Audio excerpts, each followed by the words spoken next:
patria bendita y libre. Todos estos triunfos son del pueblo. Todos estos triunfos son del amor, de la luz, de la vida, de la verdad. Todos estos triunfos son de las familias nicaragüenses que con su empeño, dedicación, deseamos devoción a la paz y como fraternidad cristiana no solo vamos defendiendo, sino también sobrecumpliendo, porque debemos no solo cumplir, sino sobrecumplir, porque debemos no solo cumplir, sino sobrecumplir, es decir, garantizar, resguardar, defender la paz todos los días. Palabra de la compañera Rosario Murillo, vicepresidente de la República de Nicaragua. Dear inspired audience, welcome to the International Forum, Perspectives of Learning English as a Second Language in Secondary Education. To begin with this important event, as an example of respect and values, we are willing to stand up to listen and sing the Nicaraguan National Anthem. Bienvenidos al Foro Internacional Perspectiva del Aprendizaje del Inglés como segundo idioma en educación secundaria. Nos ponemos de pie para escuchar y entonar el himno nacional de Nicaragua.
As an important fact, it is an honor to mention that here at the main site in Rubén Darío Auditorium, we have national authorities from Ministry of Education, and let me tell you who they are. Here we have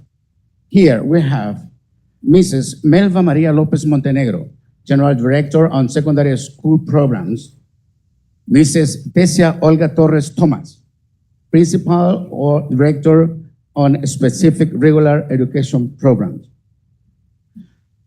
Mr. Castulo Perez Morales, National Coordinator on English Education Programs. We also have the main representative of the National English Committee in Nicaragua. Here we have Master Manuel Armas, Master Head at the Language Department at National Autonomous University, UNAM León. We also have Dr. Nelson Quiroz, English instructor at the National Autonomous University, UNAM León. We have some member of the National Team of Pedagogical Advisors on Secondary School Programs to Ministry of Education. Moreover, online, we have many great protagonists like delegados departamentales y municipales, principal of the different schools or public institutions across Nicaragua, pedagogical advisors, and most importantly, English teachers, all from secondary school programs. De manera virtual nos acompañan delegados departamentales, municipales, directores de centros educativos, asesores pedagógicos y docentes de inglés de secundaria. Bienvenidos a todos. Additionally, in this international forum, we are accompanied by different subject specialists from different foreign countries who are going to be the main presenters and facilitators in the wonderful educational event. From United Kingdom, we have Mrs. Julie Lemon and Mr. Wilson Rickson, Global Teacher Training and Books Authors. From Colombia, David Polo Romero, Educational Project Advisor to Macmillan in Central America. From Venezuela, we also have Beatriz Blanco Gudiño, Subject Specialist in English Language from the Experimental University Samuel Robinson.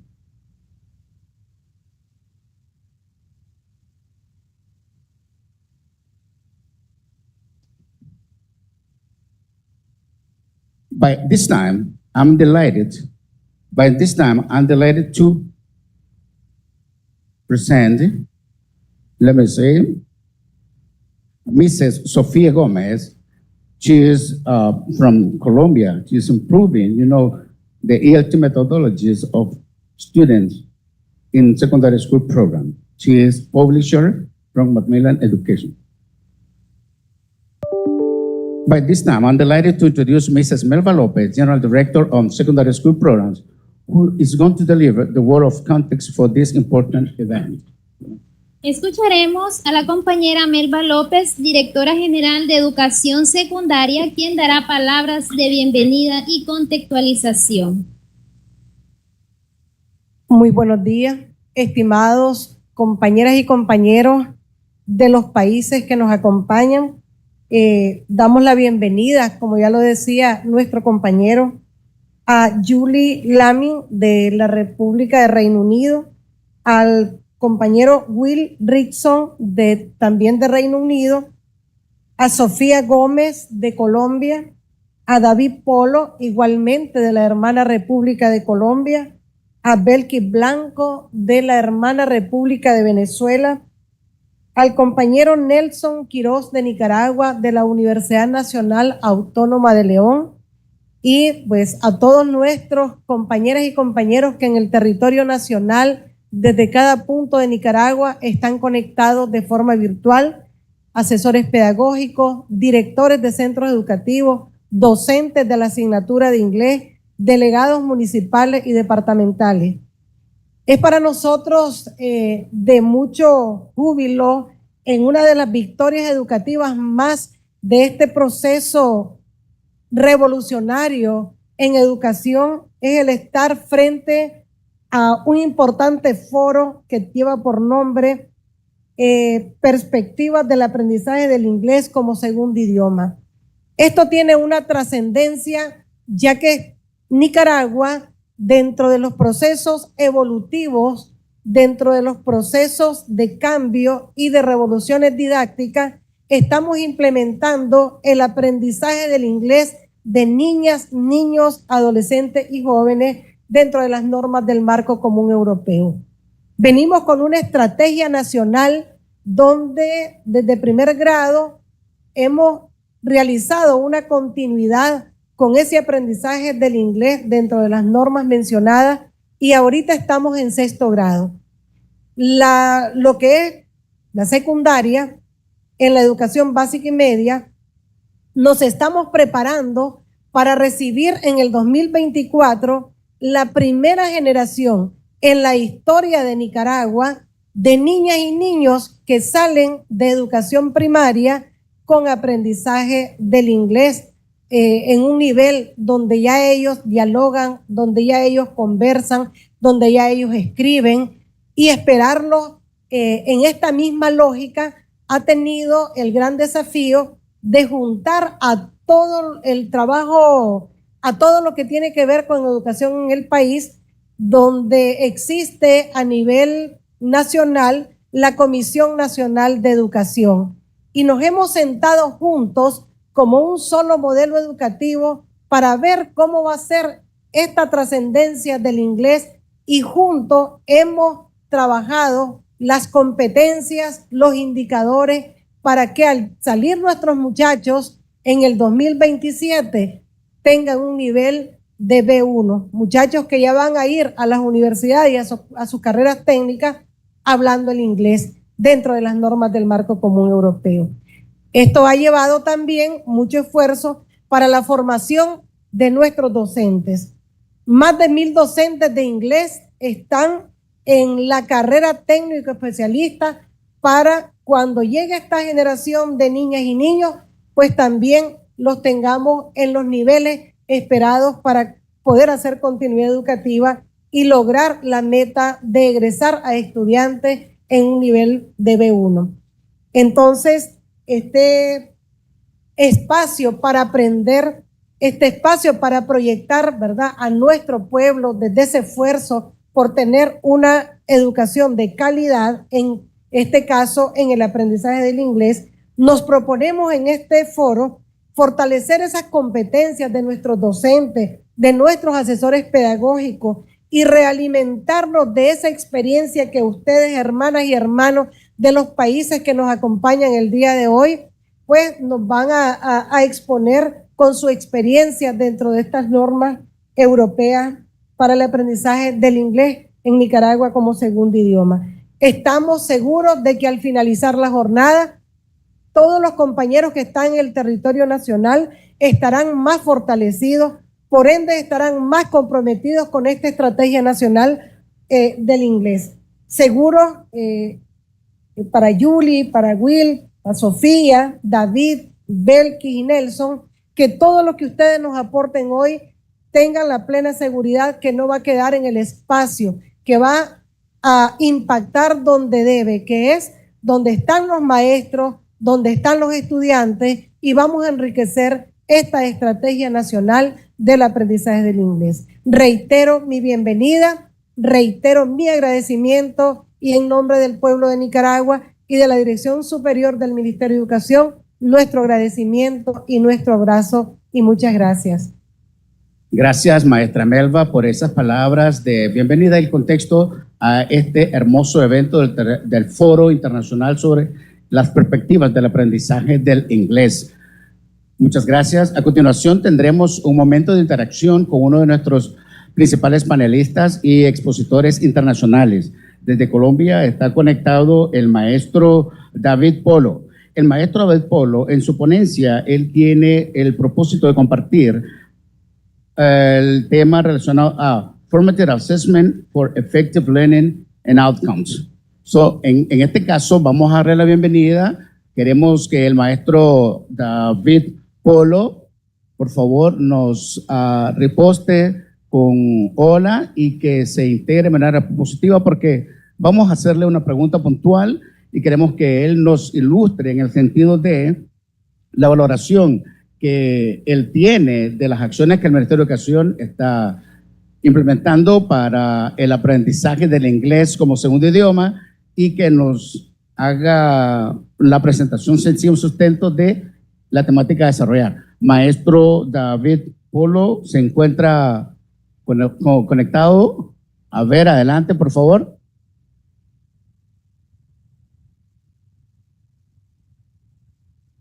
David Polo. Hi there, morning. Can you hear me? Okay.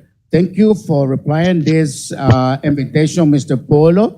As a fact of matter, you know, and this is a kind of special interaction, and mostly it's going to be in Spanish language because of our audience, you know. This is an example of what we as Ministry of Education and also government are doing, so we need to present this example to Nicaraguan audience, you know, and all we are here on this side. Thank you very much.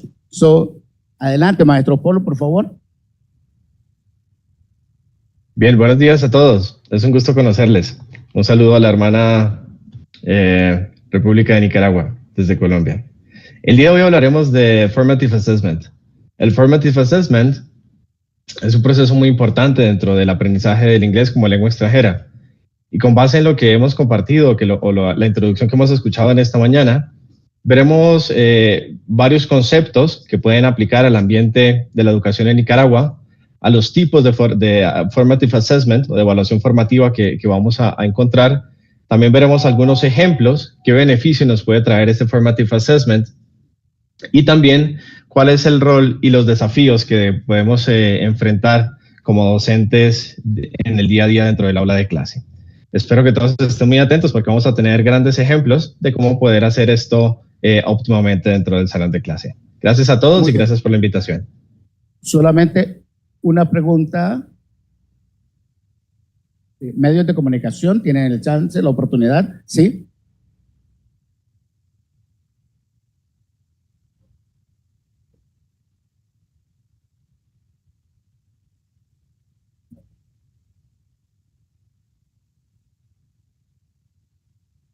Muy bien. Sí, excelente, maestro Polo. Un minuto. Se escuchó, maestro Polo, pudo escuchar muy bien. Buenos días. Bueno, yo soy periodista del canal parlamentario y nos gustaría saber su apreciación sobre estos espacios que se están creando para fortalecer las capacidades de los docentes que están en esta labor de la enseñanza del inglés como segundo idioma en Nicaragua. Creo que estos espacios son bastante importantes y relevantes para el proceso que desarrolle un país dentro del aspecto educativo, en este caso en específico el aprendizaje de un idioma. Sin el apoyo o el respaldo de la nación, ¿cierto? Del gobierno como tal, en este caso el Ministerio de Educación, y de todos estos tipos de eventos que se realizan, no habría manera de puntualizar o de llevar a buen término un buen proceso, ¿cierto?, de apoyo con los maestros. Entonces, claro que es muy relevante y muy importante todo lo que pasa en este tipo de eventos. ¿Otra pregunta? ¿Sí? Bien, solamente muy amable, maestro Polo, por respondernos y realmente ilustrarnos con el sentido del valor y el desarrollo de la presentación que usted luego tendrá. Ok. Para continuar con el desarrollo de este foro internacional sobre las perspectivas del aprendizaje del inglés como segundo idioma, se va a presentar la metodología a desarrollar. Es de vital importancia mencionar que el foro internacional estamos iniciándolo a las 9 de la mañana y finalizándolo a las 12 del mediodía. Es importante también agregar que cada uno de nuestros presentadores tiene un tiempo establecido de 25 minutos para presentar sus temáticas y hacer la reflexión en consecuencia de esta temática en un momento establecido. Bien, excelente. En el orden de las presentaciones, nosotros acá tenemos que vamos primeramente a escuchar a las compañeras Julie Lamin del Reino Unido, quien hará su presentación acerca de las experiencias sobre el aprendizaje de un idioma. A continuación, escucharemos al maestro Will Rickson, siempre de el Reino Unido, quien establecerá, óigase bien, un tema relacionado a el aprendizaje de los idiomas, las características, las particularidades, la naturaleza del idioma y del proceso de aprendizaje. Luego tendremos como presentación, como tema, la implementación, dice, del marco común europeo en el aprendizaje del inglés. En este tema tendremos la participación de nuestro maestro Cástulo de los Santos Pérez Morales, coordinador de la Estrategia Nacional del Aprendizaje del Inglés como segundo idioma. Para continuar, tendremos entonces la participación de Sofía Gómez con el tema relacionado a Improving ELT Methodologies for High School Students, Creating a More Engaging and Effective Learning Environment. Luego tendremos la participación, como mencionamos, del maestro David Polo, con el tema relacionado a Formative Assessment for Effective Learning Outcomes. Después tendremos la participación de Belkis Beatriz Blanco Gudiño de Venezuela, nuestra hermana República de Venezuela, con el tema relacionado a Perspectives on the Teaching and Learning of English as a Second Language. Y finalizamos las presentaciones con la temática relacionada a Assessment for Competency-Based Learning, according to the Common European Framework Reference for Languages, del doctor, el maestro Nelson Isaac Quiroz Vaca, de la UNAM León, Nicaragua. Y al finalizar cada una de las ponencias, tendremos una participación especial de la audiencia con preguntas generadoras para la reflexión y el tratamiento que se le ha dado a cada uno de los temas. Los compañeros estarán tomando participación. Ya tenemos compañeros conectados en líneas, listos para el desarrollo de estas temáticas y su interacción. Finalmente, a manera de conclusión, tendremos las palabras de nuestra compañera Tesia Olga Torres Tomás, quien es responsable de la Dirección de Educación Secundaria Regular. Bien, sin más preámbulos, vamos a darle la bienvenida a la primera presentadora de este día, ¿verdad? Como lo hemos mencionado, tenemos a nuestra maestra Julie Lamen. Miss Julie Lamen, are you there? Here I am. Aquí estoy. Miss Julie, yeah, thank you very much on attending this invitation. We have a sense of value and a general recognition for your support, and your presentation, of course, is going to be totally and completely in English, because apart from the audience, we mainly are working on this moment with the whole national staff, English language teachers, they will understand well your presentation, okay? Go ahead. Mrs., remember what I told you? You only have 25 minutes to cover this presentation. Go ahead. Thank you. And good morning, everybody. It's afternoon here. So good morning, Nicaragua. It gives me great pleasure to participate in this forum and to be part of Nicaragua's constant striving to meet its ambitious targets in all aspects of life, to reduce poverty and to develop every Nicaraguan to their full potential. My name is Julie Lamin. I was a secondary school teacher for 40 years, mainly teaching English with some drama and Spanish. I was head of English in 2 schools and served as a consultant in my region. It's the Wirral in the northwest of the United Kingdom, very close to Liverpool, which has a twinning with the port of Corinto. I'm now an author and I visit schools. I wrote this book after going to Nicaragua. So I visit schools, talk about my book, talk about being an author, and help them to do writing in English.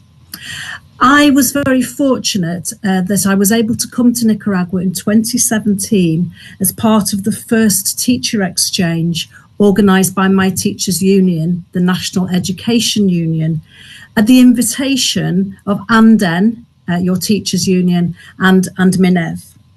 During that time, during our stay, there was I think it was a 3-day conference in Managua. Teachers from all of Nicaragua came and we organised workshops to support the teaching of English at that time. We were told then that you were about to begin your process of teaching English in primary schools, which you began in 2018, despite the attempted coup. And then you still carried that on despite COVID. So the second visit that we were eventually able to make was last summer in August 2022. And we were absolutely amazed at how much Nicaragua has achieved in terms of teaching English to primary school children, despite all those huge obstacles that were in your way. We were experienced English teachers and we wanted to share our expertise, but quite often we were in the lovely position of listening and seeing all the wonderful things that Nicaraguan teachers were doing as part of teaching English. We were very, very impressed. Firstly, we were impressed as teachers in a trades union, in our teachers union, that there was there is such a close relationship between MINED and the teachers union. That doesn't happen in our country. And we can only dream of such unity between the government and the teachers.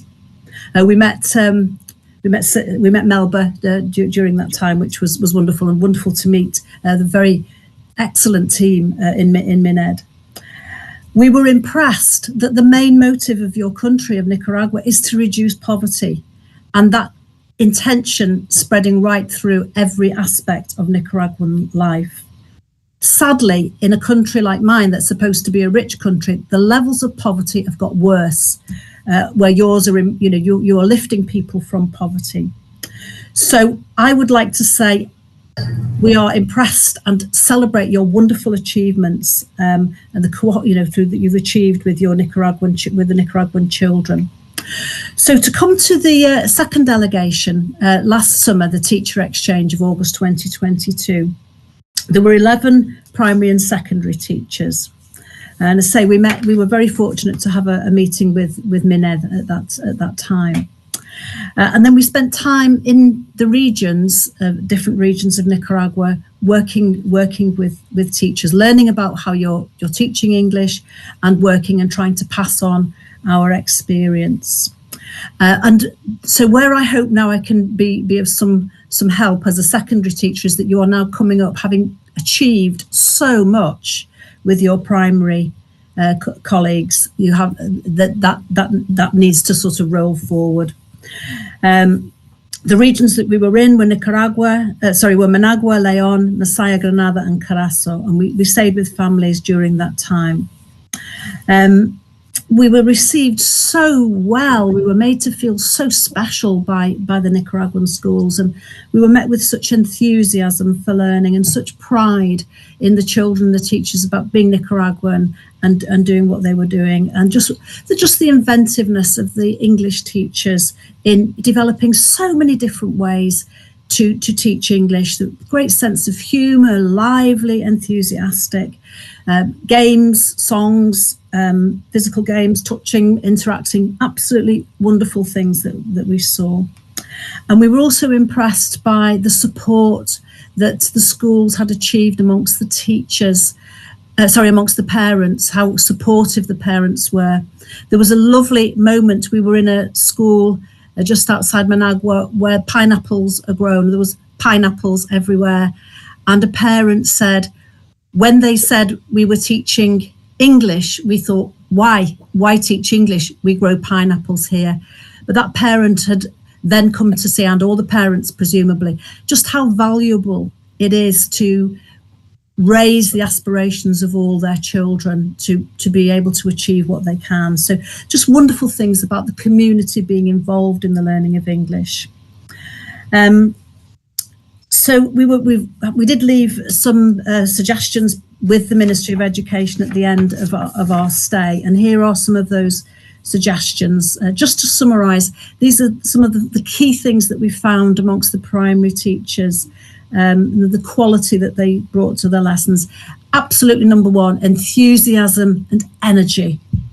The teachers had a very good level of English.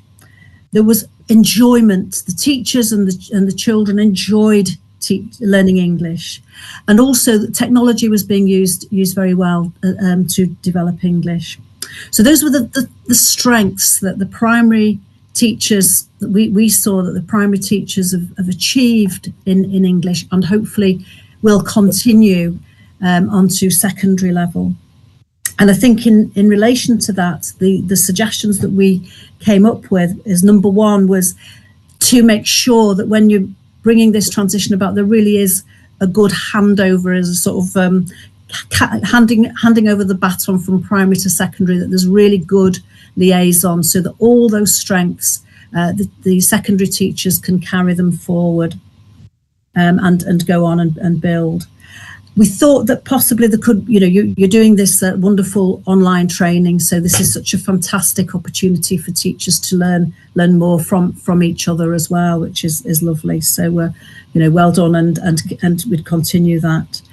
We thought that you could probably integrate English across the school. So one of the things that we, maybe in different subjects, English can be used more. So say just the signs around the school, the head teachers, the principal's office, just using the staff room, the classrooms, just using English as much as possible around the school. So it's sort of very visual, very present, maybe greeting each other in English, regardless of the subject. In maths, perhaps doing a bit of counting in English. So just generally trying where possible for English to be right across the other subjects as well, so that it's not just confined to those teachers trained in English, but that every teacher is a teacher of English. We thought there was a lot of potential for that.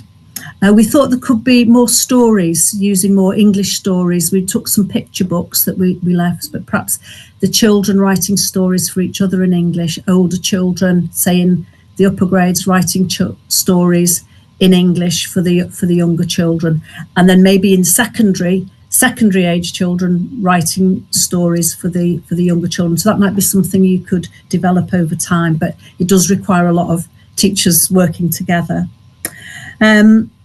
Generally, the wonderful thing about the English in primary is it's very vocal. The children listen and they speak, but perhaps the challenge for secondary is the writing and the reading, and to make sure that children are gaining those competencies quite early on. So yes, just developing writing, perhaps discussion and writing, preparing little speeches, using writing first and then speaking, but the building on their spoken language. And perhaps you've got very, very good methods of assessment, but that's something again that might work, just refining your assessment in English. And because you're using the European, the European system, we thought it would be good for you to look at the IGCSE and think about those older students taking the IGCSE in English, and then that would feed back and inform your teaching as well in secondary schools, because that is the sort of I think you're talking about going from basic to expert. So if they are thinking about the IGCSE, then there you've got your experts. I think the biggest challenge that you have going forward to secondary, and this is universal across the world, is the adolescent. So, but secondary teachers are very, very good at getting the best out of adolescent young people. And so it's using those skills to keep that enthusiasm up. One of the fantastic things we saw was the enjoyment of English music amongst young people in your secondary schools. So I think that, that's a great vehicle for exploring, developing English, looking at the lyrics, talking about their meanings, maybe writing songs in English, looking at the biographies of singers, maybe doing posters or tickets for concerts. So that the whole thing around music. So it's starting with something that they're familiar with, that they're good at, and moving on from there. And yeah, we had some lovely performances from young people singing in English. In fact, one of the most moving moments of our time in Nicaragua was when a group of young people sang "Let It Be," the Beatles song. It was and Yesterday. It's a very, very, very beautiful moment. And things like just looking at sort of what the ideas are in songs and using them to develop their own writing. Also, because you have this English teaching sits within the communication and it's communication, art, creativity and cultural. Have I got that right? It's comunicación y el talento artístico y cultural. There's just this huge scope to make the language part of the creativity and art and cultural aspect. So in that sense, perhaps introduce them to some stories or literature or poetry, English poetry in its original, as well as translations from your own poetry. So I think we're coming to the end there. Just as well, I don't know, football's a very good one in this country, but perhaps again through, like I was saying, through songs, through sport, that might be another way in. But it was, what you're doing is incredibly good. It really is, for a country to have the ambition that Nicaragua has and for it to have already achieved so much.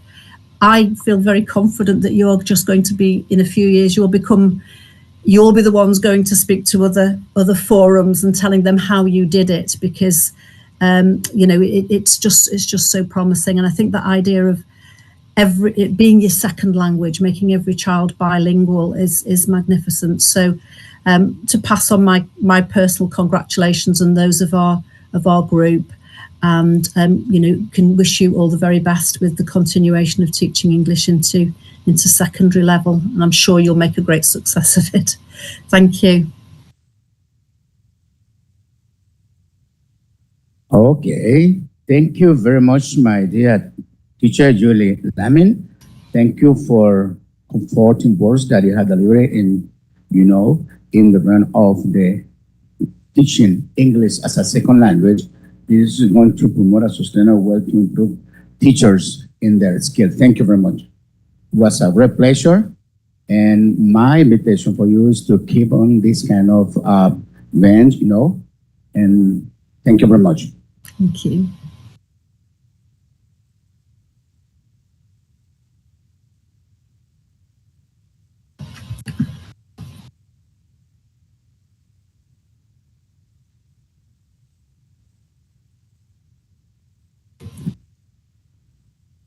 Okay, to continue with this international forum, we are going to have an example of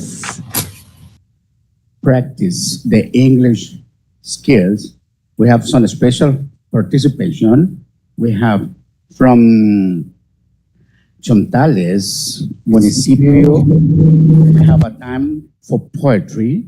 We're gonna listen to some students from the Instituto Chepita Toledo de Guerri with poetry.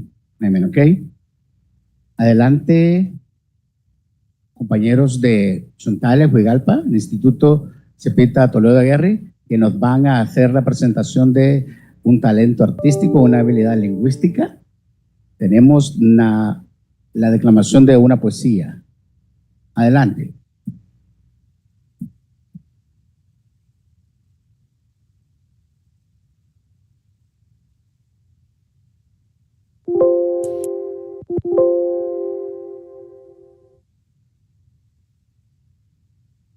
Huigalpa, adelante por favor. ¿Nos escuchan? Los permisos de audio, correcto. Los permisos de audio, maestro, por favor. Ok. Listo, ahí están. Adelante, por favor. Estamos en vivo, escuchando y viendo el desarrollo de estabilidad y talento artístico. Correcto. También estamos en vivo conectados a nivel nacional en toda Nicaragua. Y tenemos esta audiencia en la página del Facebook. Felicidades. Good morning, everybody. Today I come to tell you a little about Rubén Darío. Rubén Darío, born Félix Rubén García Sarmiento, was a Nicaraguan poet who considered the father of modernism in Spanish literature. He was born on January 18 of the year 1867 in Mechapa, Nicaragua, and he died on February 6 of the year 1916. Rubén Darío was recognized as the founder of the modernism in Spanish-speaking countries. He served as a diplomat in several countries, including Spain, France, and Argentina. Rubén Darío was a prolific writer and producer of works in a variety of genres, including poetry, prose, and essays. Rubén Darío is one of the more important literary figures of the 20th century in Latin America, and his work continues to influence poets and writers to this day. Overall, Rubén Darío's legacy continues to be celebrated in Nicaragua and throughout the Spanish-speaking world. He as a significant contributor in the Spanish-speaking literary movement. Today, I tell you a poem from him, The Fatality. The tree happy because it is scarcely sentient. The hard rock is happier still. It feels nothing. Thank you. Muy bien, muchas gracias a este joven quien nos ha hecho una muestra representativa de nuestro poeta Rubén Darío, y él nos ha declamado esa poesía de Lo Fatal, traducida al idioma inglés. Muchas gracias, gracias compañeras y compañeros que estuvieron ahí con este joven que nos ha mostrado este talento. To continue with this forum, we also have the participation of Mr. Wilson Rickson. Sí. Ok, sí, vamos a hacer una pequeña corrección.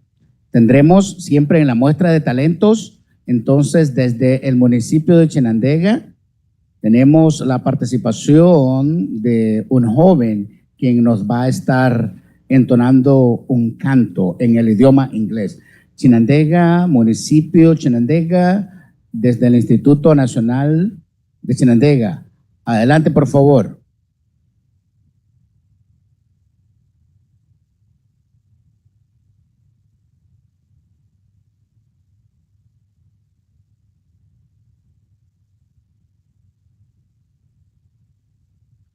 Desde Chinandega, a ver si nos responden ahí.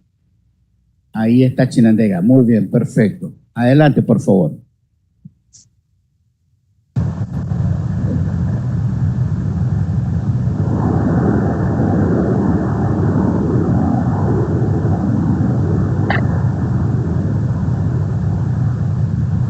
You know when years go, I still alone. I could just be you're the lyric.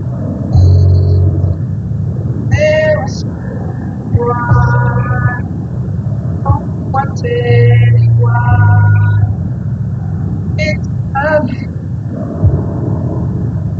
if you were so cold, everything I see is as myself. I've been so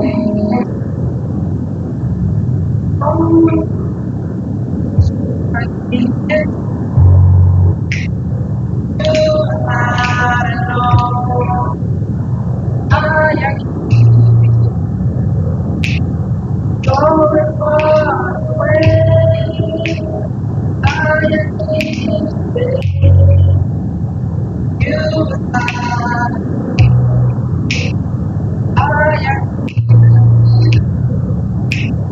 so far apart. I always see my home. You not. No.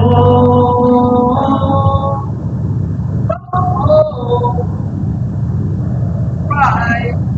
Oh, just in the night, but I can't stop. I said it, you're too deep. I see regret, but it's not regret. Yes, I need the bed into them everywhere. Everything I see is as much that I feel as don't if I can't, you're not alone. I am here. You don't far away. I am there. You are. I am don't far apart. I always keep the goal. You are. Oh, this world events that are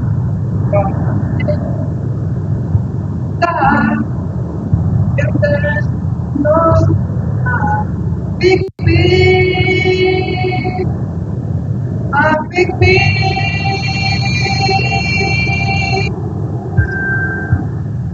you are not alone. I am here. Don't far away. I am here.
Felicidades a este joven que nos ha hecho la muestra de talento y al grupo de niñas y jóvenes de su coreografía. Muchas gracias por haber compartido esa habilidad lingüística en el aprendizaje o en el uso del idioma inglés como segundo idioma. Gracias a cada uno de nuestros compañeros de Chinandega que han hecho posible esto.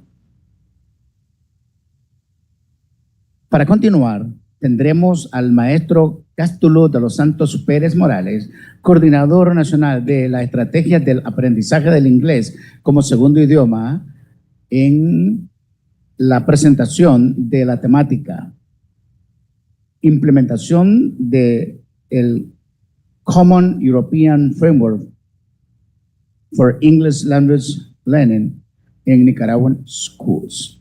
Maestro Cástulo de los Santos Pérez, adelante por favor con su presentación. Okay, good morning everyone. It's a pleasure for all of us that you are participating in this international event. So thank you so much for the students that they are done the presentation. They are really good. This would mean that we are doing really good the things in the Ministry of Education according to the learning of English. So today I'm going to talk about the things that we are done, that we are doing, and we are going to do in the next year according to the teaching English and also the teaching and learning of English. So how the Common European Framework of Referential Languages and its implementation in Nicaraguan schools is been doing. So first of all, I want to say that 6 years ago, we got a call for the president of Nicaragua, and he told us that we need to improve the teaching and learning of English. So what it means? So that we analyze, we search according to the learning of English in the international context. So after that, we started to implement the Common European Framework of Referential Languages in our schools. We started with primary education in the first year.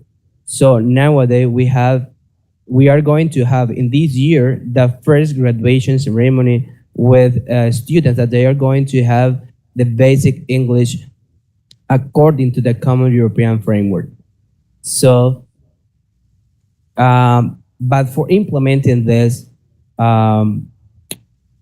this effort, we no sé si me ayuda con la, no me funciona. Okay. So first we started with the curricular. So first of all we did a program focus or taking into account the Common European Framework.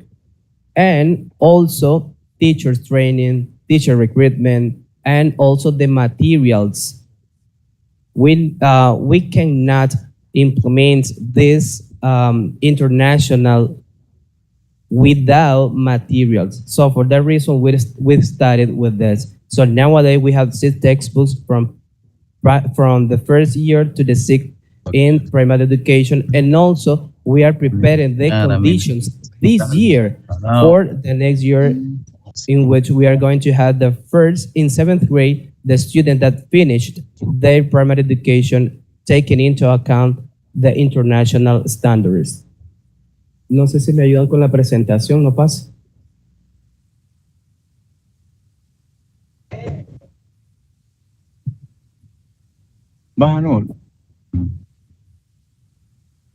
Okay, as I said before, so the first things that we did was according to the curriculum integration. So nowadays we have 3 language study programs, 6 textbooks, learning material, and also video lessons. Also, we are applying assessment. We cannot apply something if we don't assess or evaluate the process that we are doing and how we are doing it and how we do it, for taking different activities for improving it if we need it. We apply formative assessment, we unit test, achievement test, and also proficiency test, just for knowing if our students are getting the level that we're supposed to get at the end. According to the method that we are implementing, it's mixed.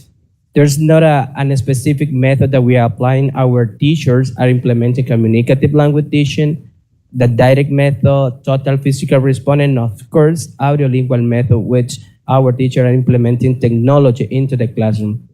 And as I said before, and also we have extracurricular activities like this one that we are doing right now, which is an international forum. We have festivals, reading and spelling competitions. Also, here I am showing different pictures according to the things that we have done. So we have the program, also we have different models, which is the development of the activities that we are doing with teachers according to lesson plan, writing, and other components. According to this national strategy, so when we started 6 years ago in primary education, we didn't have any English teacher. So what does mean? That we need to recruit them. So we apply an interview for all the applicants that want to teach English in primary education. So we apply a proficiency test based on B1, at least B1. So, but we are looking for English teacher with B2 level according to the separate competencies. And also, once we get the teachers, we train them in TESOL's workshops, TESOL models, and linguistic courses, and also the technical study within a tech, which is the technical education in our country. Also, we have, according to the teachers' practices, they are implementing technology into the classroom. And also we have outdoor activities as well. And extracurricular activities, as I said before, the Congress, the national or international forum that we have today, virtual meetings, interlearning pedagogical encounters. We have 1 encounter per month. So, and also this is the level that we are expecting and that we are promoting in primary education, starters, movers, and also flyers. So A2 is the level that we are going to get at the end of the primary education. So this is some competencies that the student's going to get at the end of the primary education. In this case, is A2, understand frequently used phrases and expressions related to areas of experience. Of course, communication in simple and written tasks, describe in simple terms aspect of her background. So this is the competencies that they're going to have while when they finish the primary education. And also in secondary school, what are we doing? So the same components, which is the curriculum integration. So 5 language study program and also 5 textbooks. In this case, I want to say that we are doing the textbook. We are doing it right now. So we need a textbook that contextualize our country, our culture, our identity. So we are doing it. Also, we are training teachers like informative education, TESOL workshop, TESOL models, and also linguistic courses that we have with Inatech, which is the, as I said before, this is the training in our country. Also, y después pintar. La mitad la lleno, la mitad le hizo un jardín así, pero lleno todito de arena y pintado y además la sigo poniendo. La presentación. Okay, according to materials, we are going to buy for this year, for starting its implementation next year, more than 92,000 textbooks, which include the student book and also workbook. And we are going to get as well more than 1,200 teachers guide, which is going to be really good for teachers. We're helping them to develop the classroom. Manual, of course, we are creating a manual of recreational activities and also educational games, just for help for giving a support to teachers and how they can implement the classes into the classroom with the students. And also we have extracurricular activities, as I said before. Here I have some competencies that the students are going to get when they finish 7th grade. They can demonstrate critical thinking skill to deal with problem-solving situations. They're going to respond to descriptions of events, feelings, and people in a real situation. They're going to understand various types of text. Also, they are going to be able to use common ingredients, light expression, social expression, and everyday activities. And here I have some, this is the profile that we are looking for the teachers. All the teachers they are going to have next year for attending student that they finish primary education and they're going to be in 7th grade. For example, they need to be motivators, they need to be creative, they can apply games, dynamic and interactive methodology, and they need to have at least a B1 according to the CEFR. This is the teacher profile that we have for next year. And this is the target linguistic level that we are going to have while they finish the secondary education, B1 according to the CEFR. So they are going to understand the main points of clear text on familiar topics. They're going to be able to describe experiences, events, wishes, and inspiration, as well as briefly justify their opinion or explain their plans. And also they are going to be able to produce simple and coherent text on topics that are familiar or of personal interest for him or her. So this is what we are doing in secondary education and also the implementation, in other words, the implementation of the Common European Framework of Referential Languages in our country. Thank you so much. Thank you very much, dear teacher Castulo Los Santos Perez. As you know, we are exactly delighted by being induced with this presentation. Now we are resetting the global vision of how the national strategy is moving from one side to another one. We are preparing as secondary school programs with this important content in this moment. Okay, to continue with this international forum, now we have Mr. Wilson Rickson from United Kingdom. Mr. Wilson, he is a global teacher training and a book author. He also worked with relationship manager of Macmillan Education. He is going to present his topics in this moment. Okay, Mr. Rickson, are you there? I am here. Hello. Can you hear me okay? Good. Thank you very much on attending this invitation. We have a sense of value and recognizing your support, okay? As No problem. I told before, you'd only have 25 minutes to cover this important thematic line. Go ahead, Mr. Rickson. So thank you very much for the introduction. So I'll be passing on to my colleague, Sofia Gomez, who will be speaking on that topic very soon.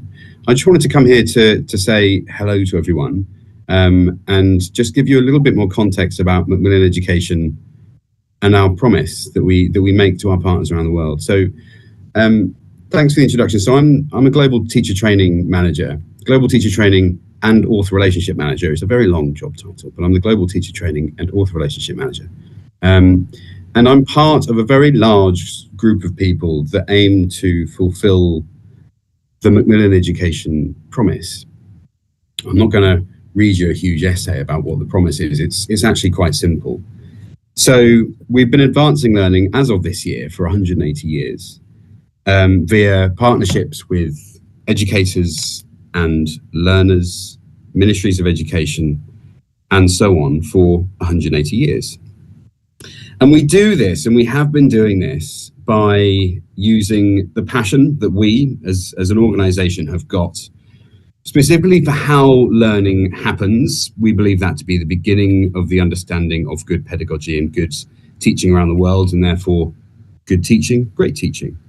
So our passion for understanding learning helps us then to create solutions and help deliver innovative solutions to innovative ministries of, for example, the Ministry of Nicaragua, and helping them to deliver good learning solutions for learners.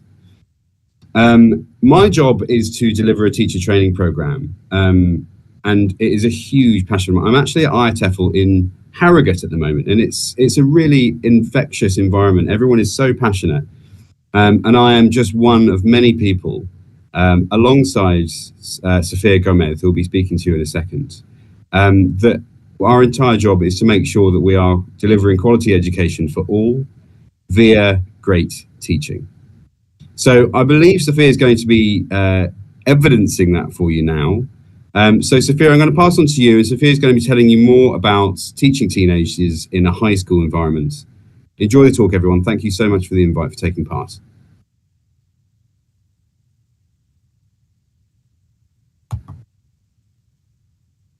Okay, thank you very much, Teacher Rickson.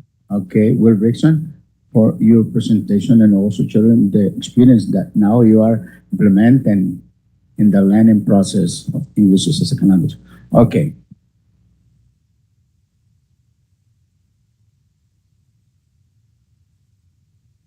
Okay, good. Thank you. And now we are just giving the invitation to Miss, okay, we're just giving an invitation to Miss Sofia Gomez. Sofia Gomez, she is going to present an important topic related to improving ELT methodologies for high school students, creating a more engaging and effective learning environment. Ms. Gomez, go ahead.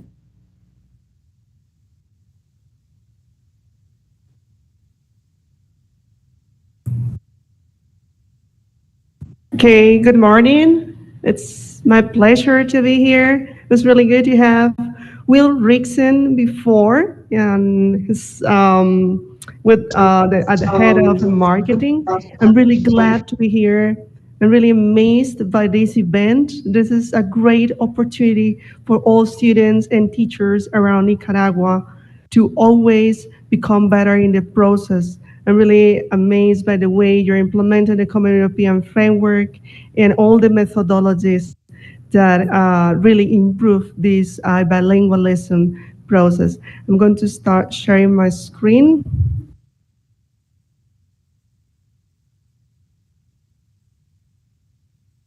So I've decided to name this presentation 5 different ways to engage teens in the ELT classroom. So the idea today, I know I have like only 25 minutes to tell you about this. That's why I've summarized these ways, methodologies in high school in only 5 right? So you can go home and you can go to your classroom with nice ideas to work with your students and to know how these students really learn, what we need to take into account. So these 5 things are as follows.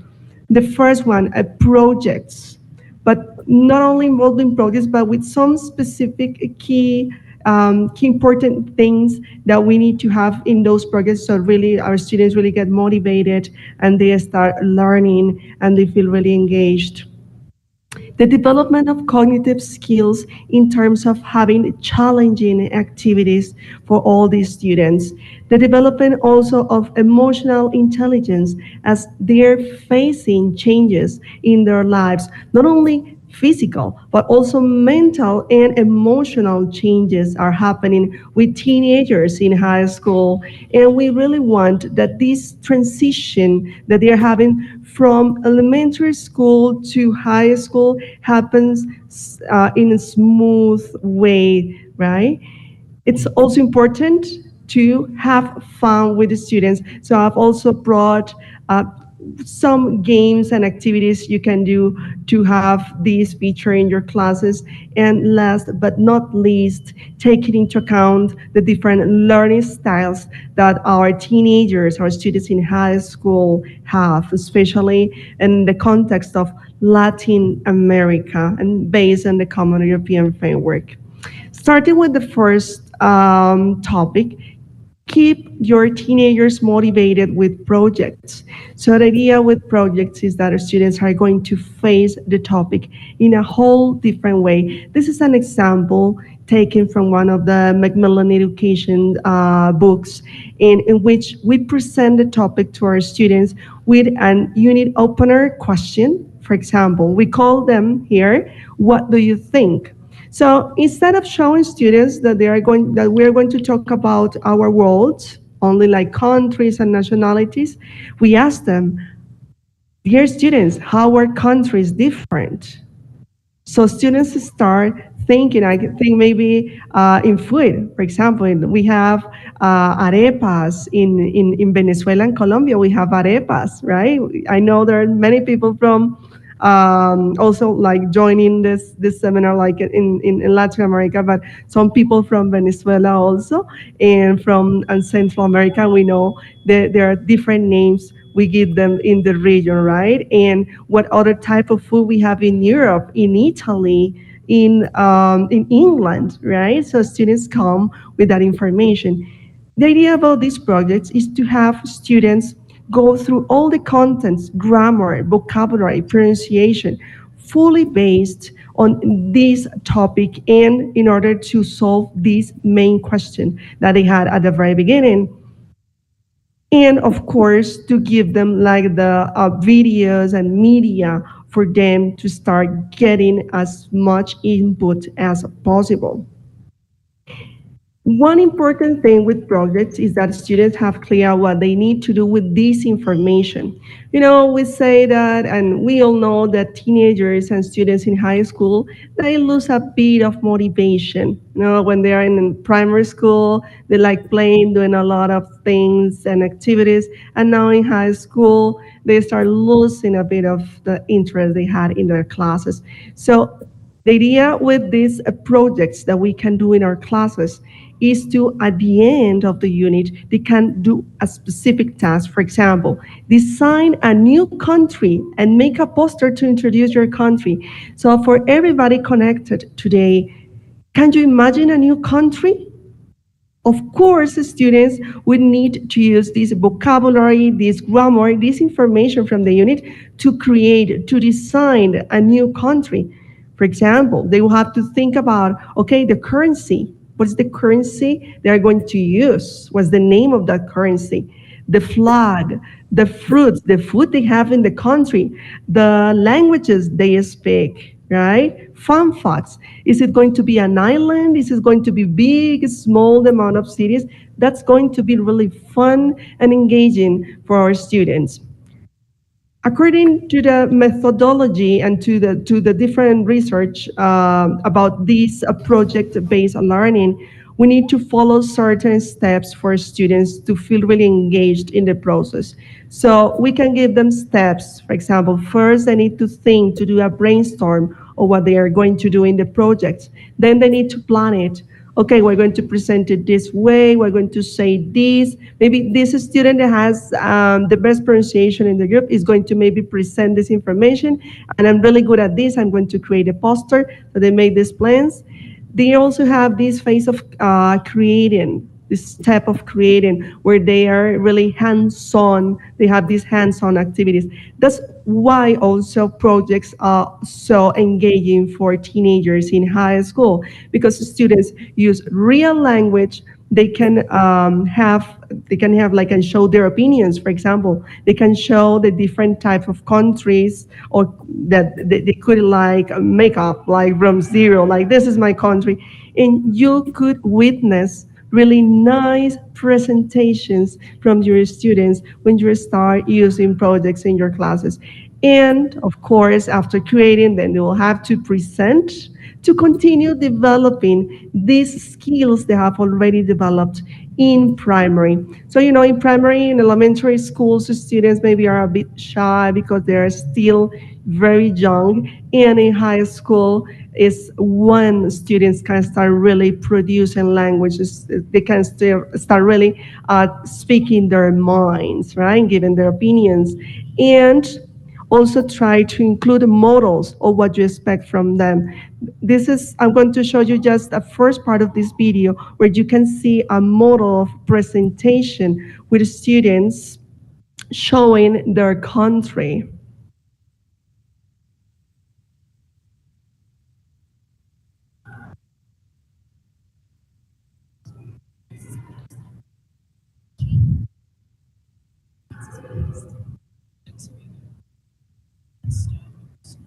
Hello, Ms. Gomez. We can't listen. You can listen? Okay, no problem.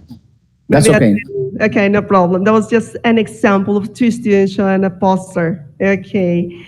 And we know that the transition with a primary and high school is not always easy because of all these changes. But for the teachers that are connected with us today, maybe you recognize these competences that we have inbound now with primary students that we have in all our books, right? For example, in this case with projects, we'll be having like a connection of the competence of acting, right? Activities that create global and social awareness in our students, because we need our students to become global citizens with these projects. A second way to engage your students is by developing cognitive skills. I've brought for you today something we call brain teasers. So brain teasers are a problem or a puzzle that is typically designed for students to solve to have fun. So the idea with brain teasers is to bring them to the English classroom so students start solving problems, but they will need to use grammar, vocabulary, and all the abilities in English. Let me give you an example. This is an example of a brain teaser. The first letter of each answer spells a country. People from the UK are British, so B. St. Petersburg is in this country, so each one has a different letter, so you will need to guess the country. Can you guess the country? What country could it be? A country that starts with B. Let's see other clues. The capital of Turkey is, which one could it be? Unfortunately, I cannot see the chat box, but in case you can guess it, let's see. The answer is Brazil. That's another country in Latin America. Okay. Another example of a brain teaser could look like this. Alex, Ben, and Carla each have a different drink, tea, water, or juice, and a different type of fruits, apple, orange, or banana. Alex has an orange, but she doesn't have any tea. Ben has no tea and an apple. Carla doesn't have any juice. Which drink and fruit does each person have? So in this case, the student will have to write down the name of the different kids or teenagers, Alex, Ben, and Carla, and they'll have to write down in front, okay, Alex has a banana and he has this orange juice, right? That would be challenging for them to solve in the class. There's a key point to consider here is that for each teaser that we create, we must connect it to a topic. For example, this one related to countries could be could be connected to vocabulary about countries. So if during the unit we have been studying, for example, parts of the body, then the brain teaser could be about parts of the body, the first letter of a part of the body. In this case, we did it with countries. Let's see the second example. What do you think could be the topic in the second example? If we are asking to guess or to know what if they have a certain specific fruit here. So yes, for the ones wondering, yes, maybe countable or uncountable nouns in this case, and fruits, right? So in this way, we're really connecting what students are studying in the English classroom with something cognitively challenging for students. Students love these challenging activities. And of course, we are having this transition from these cognitive skills of like this competence called think, because those are activities that develop critical thinking skills. So we've been developing the skills in our students in elementary school. Now we continue doing it in high school with more challenging and fun activities with our students. Way number 3, develop their emotional intelligence. It's really important, teachers, to start understanding teenagers and students in high school. They are not only going to our classrooms to study English, they are also going there to socialize, to communicate, right? And they should find in the classroom a safe place to be and to interact with others. So one nice way to do it is by teaching them to ask themselves, how am I feeling today? So every day and every time, for example, especially when they're facing different difficult feelings or emotions, they should ask themselves, how am I feeling right now? Not only the teacher asking directly, how are you feeling? But first starting as a teacher, like, how am I feeling right now? This is really, really important in language teaching because the language we use to talk about our emotions changes our relationship to them. So to clarify this with a specific example, the idea is to expand your students' vocabulary of emotions in the English classroom. Why? Sometimes a teenager or a high school student says, Mr., Miss, I'm angry. You know, like sometimes we say that like students, most of the times will be using their native language, Spanish, but they only know how to say like angry, like furioso, estoy furioso, or estoy de mal genio. But is it the same as being grumpy? You know, like when sometimes we wake up and we are grumpy, gruñones, like we are easily bothered by many things. You know, this happens. It's totally different. Angry from grumpy is totally different. Or maybe this feeling is being frustrated or annoyed, defensive. Is it impatient that you are, disgusted, offended, or irritated? When students start really identifying the way they're feeling, the way they also face and manage those emotions is different. And as teachers, we should help our students be able to talk about their emotions because remember these different changes they're having emotionally and mentally speaking. I brought to you this list of emotions. This list has been taken from Dr. Susan David's work. Of course, I'm giving you all these references and information to the Ministry of Education so you can share with teachers. So do not worry about writing down all these. But this list of emotions will help you out to create and to expand your students' vocabulary. So, for example, sometimes a student could say, I'm feeling anxious. So, are you anxious or are you afraid? Or are you worried? Or are you nervous? Or are you feeling vulnerable? It's fully different. For example, being happy is very different from being thankful, from being excited, from being confident. Right? So, it's really important to expand your students' vocabulary. Another way that I really love and really into that is bringing a scale at the beginning of our classes. So when working with teenagers, we can open our class by asking them, how are you feeling today in this dog scale? For people having access to the chat box, tell me the truth. How are you feeling today? Number 1, number 2, number 3, number 4. You tell me. It doesn't matter. It's okay to be feeling anyway. Maybe you could be sad because something sad happened to you recently, or maybe you are a bit worried or a bit tired. Could be okay. The important thing is to express your feelings and using a different, like a scale. You can Google scales. There are many scales. If you prefer cats, we also have the cat scale of how you are feeling. Today is Thursday, right? Maybe we could be a bit tired, like number 7, but I guess tomorrow some of you will be number 9. Yeah, so it's really funny. It's engaging. Students will love to interact with these scales. And of course, you will be developing your students' emotional intelligence.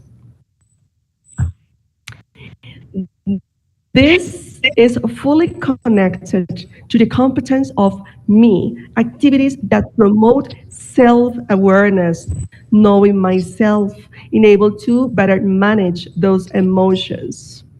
Way number 4, have fun, play games with your students. So in this way, we are developing this collaborative methodology in our classes. Remember, this is really important to have communication and to have interaction with our students. This is a game I've chosen for you today, and this is one of my favorite ones. It's called tennis game. You could do it in the classroom, like some students here, some other students in front, 2 lines of students, could be men and women, or could be group 1, group 2, or you could do it also students in front of other students to play a tennis game. This is easy, but yet so powerful, because imagine that you have been working the whole week with the topic of fruits, but with fruits, right? You have been working with fruits. You want to review the vocabulary, you can have, okay, the first line of students start saying a fruit, apple. Then another student from the other team, the other line, will say another fruit, grapes.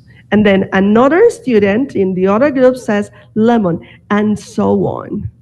In that way, if one of the students from the other team repeats, for example, the next student says again apple, then the other team will say, no, they already said apple, we won this much, or they get a point, they get a mark, right? You can play this game with any vocabulary you can imagine. If you are working with verbs, if you are working with colors, with days of the week, with months, if you are working with any vocabulary that you can imagine. The idea is that as students will be working in groups, they would want their group to win. So they'll have to memorize the vocabulary. And they will be also paying attention to which other students are repeating the vocabulary, because the idea is that each time a student has a turn, they cannot repeat the word another person said. So that's why they're also paying attention what the other students are saying. This is really, really fun. I love it. It's called tennis game, and you can use any vocabulary. And last but not least, boost every learning style. So we may have in our high school visual learners, auditory learners, and kinesthetic learners. We've been working with this methodology for a while, but we know that some people learn better when seeing images, maybe concept maps, some others by listening. Some others prefer to listen, and some others prefer to move, to go around, to use their body, to do more physical activities, right? So I brought you some ideas to do activities with each one of these groups of students so you can boost them. In primary, maybe we were working with some images that were like this, like cartoons, right? Are really appealing to our elementary school students. Now, it's really important to bring more pictures, photos to our students. As their brain changes, they will feel more attracted by these type of activities, and make sure to take advantage of them to reinforce and to improve their memorization process. Because remember that images are very, very powerful in the process of learning a second language. Our brain creates better connections when using images. That's why when you see a person on the street, you as teachers, and I know there are many, many teachers connected today with us, you see a person on the street and you can remember their face, but you don't remember their name. And you say, what's her name? I don't remember. That's because images are immediately stored in the long-term memory. When you see a face, you will remember it later. In order to remember a name, you'll take more time. So that's why images are very important. You can also bring images like this, right? And maybe you can start asking your students to pay attention to the vocabulary, asking questions like, where is the paddle? Where is the paddle? Students try to find the paddle, and then when they find it, they'll have to use prepositions. Okay, the paddle is in front of the blue egg, right? Where is the clock? Where is the clock? It's hidden. I don't know if you can see it. Huh? Over here is behind the lemon. The clock is behind the lemon. How about this one? Where's the camera? Where is the camera? It's next to the laptop, right? So with this type of activity, you will be involving your students in visual activities. How about bringing quotes to the classroom? Follow your dreams. Our students love quotes, right? But they're really inspiring. Or how about images that cause a bit of controversy? So they really want to give their opinion. Teenagers love talking about themselves and giving their opinions. So how about this one? People nowadays, you can ask them, does it happen to you? Are you always on your mobile phone and you don't help others in some cases? A really great activity. In the case of auditory learners, we've been bringing activities in which we bring songs like this one. But maybe I have a problem with audio. But for example, this one I was playing John Lennon, Imagine, Imagine song. You know, it's really nice, like for teaching English and vocabulary. But let's be frank, students nowadays, they don't really like that music from the 80s, from the 70s. Students prefer songs that are trendy right now. But we as teachers, we don't really know what's trendy. So how can we solve that? I'll give you an activity that really helps with this type of problem we may face in the classroom. First, you can group your students.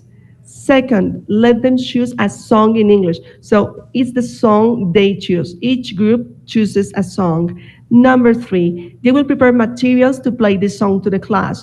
Some of them could bring maybe a play in the classroom to show what's going on in the song. Some others can bring a handout with some spaces for other students to fill the missing words, to fill in the missing words, right? So this could be done in different ways. And the idea is that the students can make those decisions.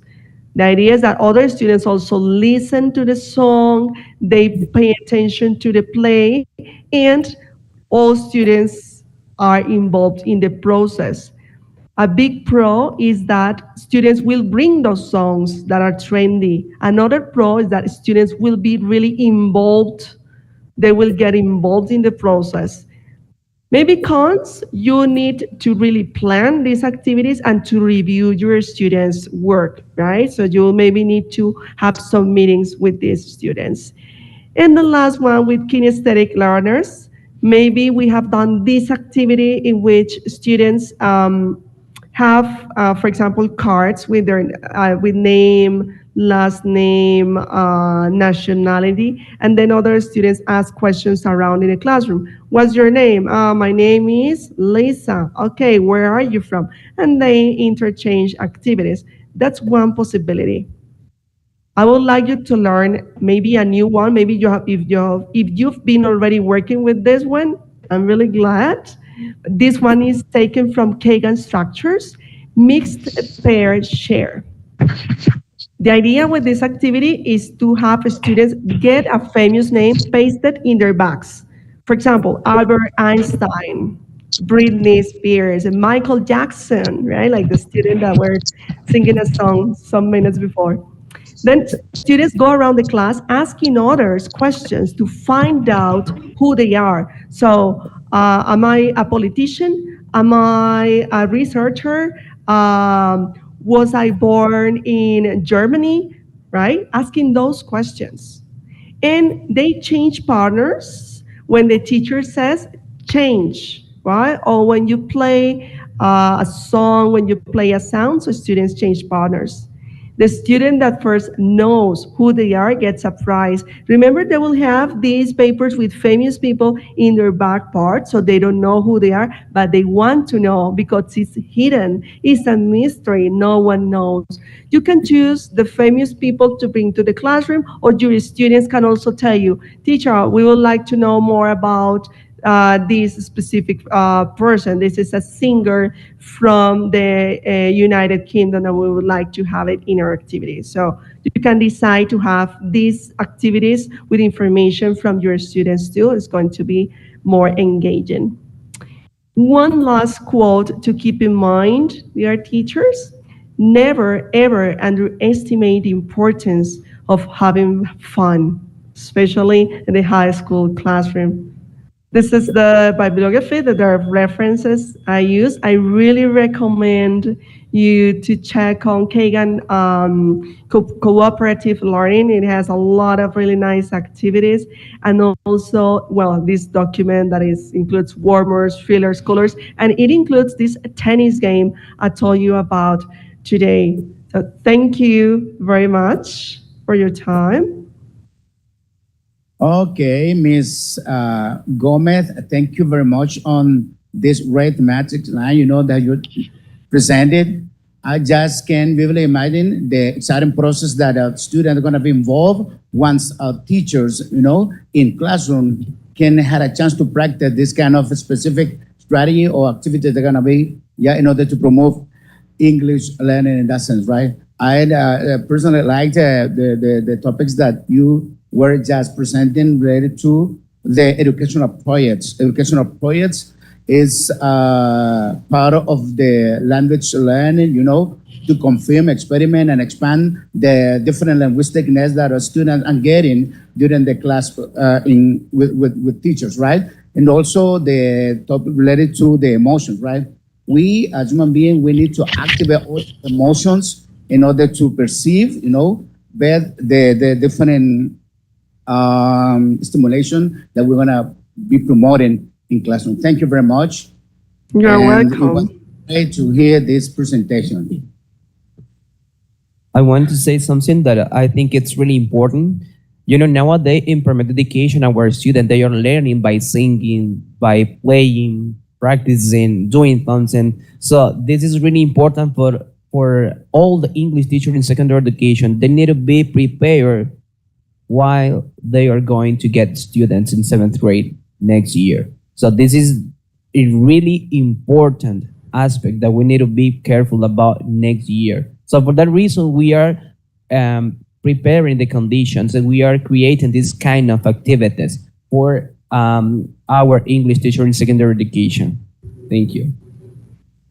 Thank you very much, Mr. Perez Morales, for this kind of work that now we're saying. Okay, now, by this time, we have another representation. The name of the presentation is Formative Assessment for Effective Learning Outcomes. As we said before, Mr. Polo from Colombia, Debbie Polo from Colombia is going to be presenting. Mr. Polo, are you there? Yeah, can you probably hear me? Okay, go ahead. Thank you very much on your accepting this kind of position. Go ahead. Great. Right before we start, I'd like to confirm you if you watch my presentation now. Yeah, we can say it. Okay, go ahead. Okay, thank you. Thank you. Well, I do want to thank you right before we start to the invitation here today. And well, we'll be checking here formative assessment. How can we effectively improve it inside of our classes? Yeah, so we'll see some examples and see how it works. So this is the agenda for today. So we'll first check on some concepts, then we'll check on some types of formative assessment. We'll see some examples, what are the benefits of it, and finally, we're gonna check which is the teacher's role and challenges right there in Nicaragua for you to implement formative assessment inside of your classroom day by day, all right? So right before we start, I wanted to go ahead with this image, with this slide right here, formative versus summative, all right? So for you to know this concept really clear, I just want to make sure you know what formative and summative differences are. So number one, when you talk about formative, is when the chef tastes the soup, all right? Then I want you to imagine you are in a restaurant, you are the chef in the restaurant, and you taste that soup. You're the one who is in charge about saying if it's good or bad, if it's salty or sweet, all right? And then for summative is when the guest tastes the soup, all right? Then those guests right there for you are your students inside of your classes, right? So that's when it comes summative, right? So big difference right here for you to keep in mind. Now, let's get to review what is formative assessment. Well, when we look at formative assessment, we have different concepts, different definitions about formative assessments. Number one, continuous evaluations. Well, when we talk about continuous evaluations, yeah, we do refer about the methods which are employed by teachers as you inside of the classes. Yeah? But definitely what we want to do there is to ensure that this formative assessment is aligned with the learning objectives of the lesson or the unit you're working with, right? So yeah, continuous evaluation is really important, is really valuable, but this will have to be aligned with the learning objectives of the lesson or the unit you're working with, all right? Now, number two, formative assessment is also feedback. Then, yeah, feedback is quite important in formative assessment. We'll have a later explanation on this. But the main point here is to help your students to improve their understanding of the material they're studying, all right? So I'll give you one example here. If you're using a textbook instead of your classes, or not even a textbook, you're just doing an activity within your classroom, then that feedback is to confirm that they understood the material you gave them inside of the class, all right? That's the only way to know they really learned the topic throughout.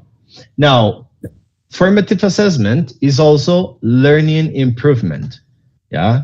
So I'm pretty sure that when you listen to that word learning improvement and to what we've heard throughout this morning, we do relate improvement with better scores, better grades inside of your classes, yeah?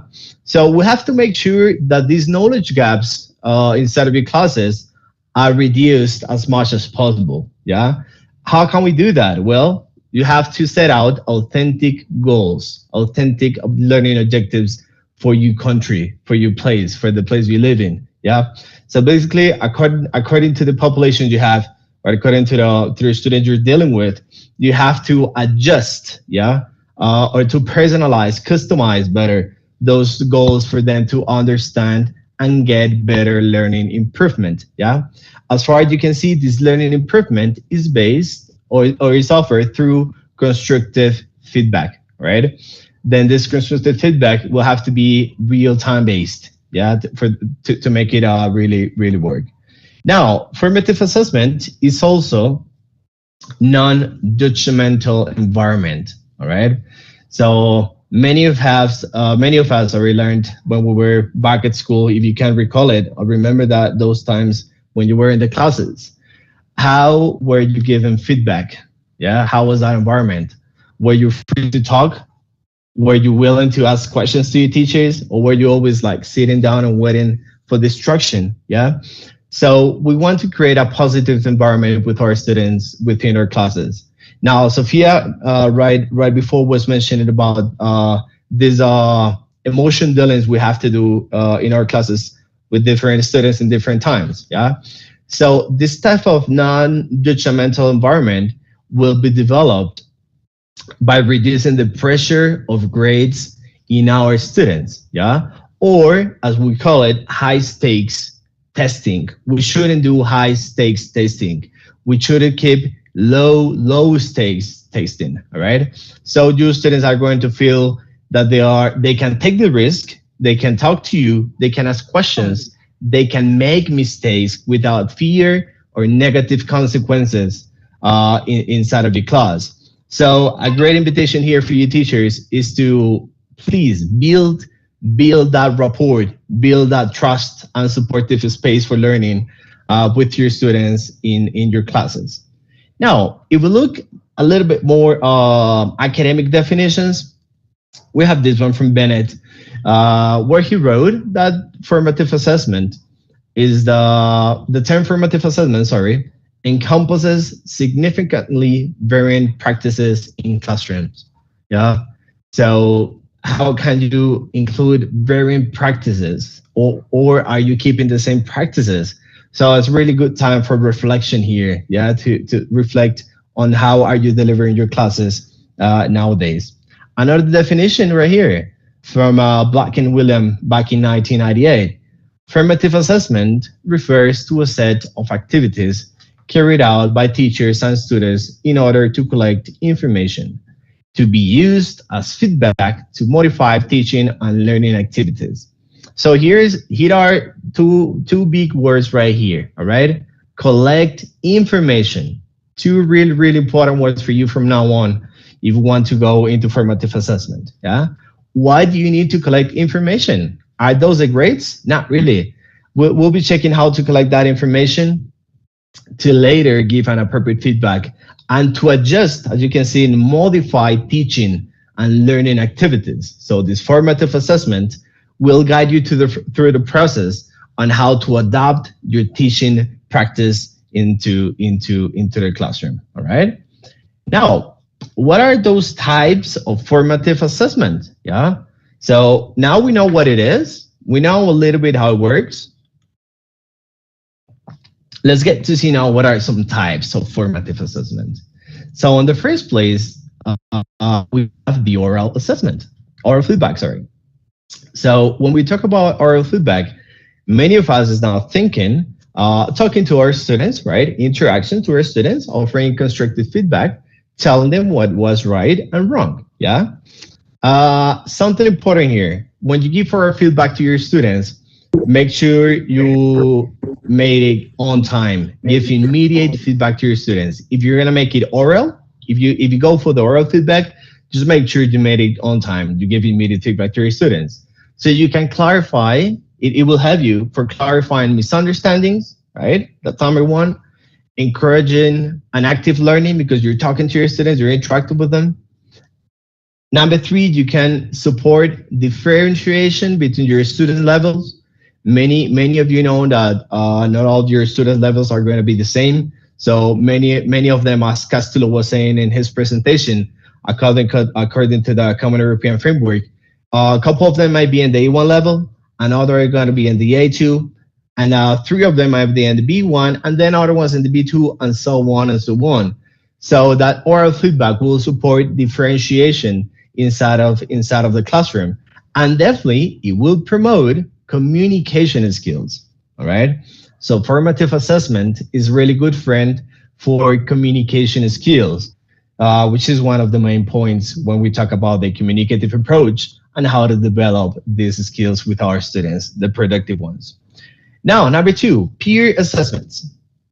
When we refer to peer assessments, there's a really good way with the games that Sophia just mentioned a while ago, that the tennis games, where our students can interact to give assessment or to give formative assessment between them. All right. So how helpful is it? Well, differentiation will be supported by the other students as well. So yeah, oral feedback will definitely support that differentiation, but peer assessment, when you do the pair check with your students, they can do differentiations as well within them. Now, you are encouraging collaboration when you do peer assessment. Quite important. Promote this collaboration, this cooperative and collaborative learning within the classroom.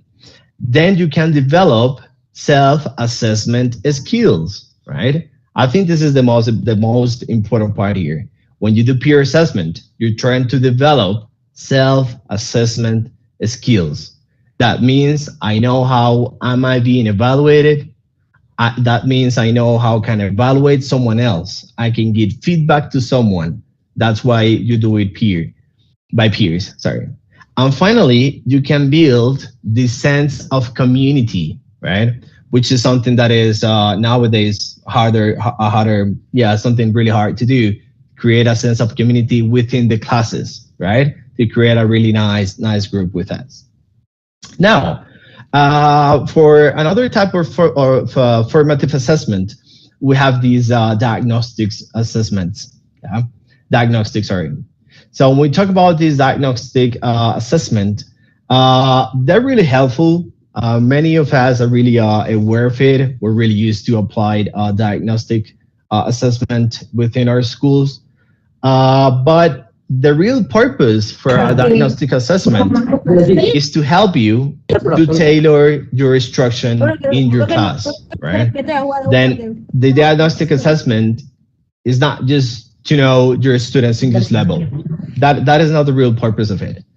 When you get the results, then you have to adjust, to tailor your instruction to meet those needs your learners are requesting for you, right? According to the diagnostic.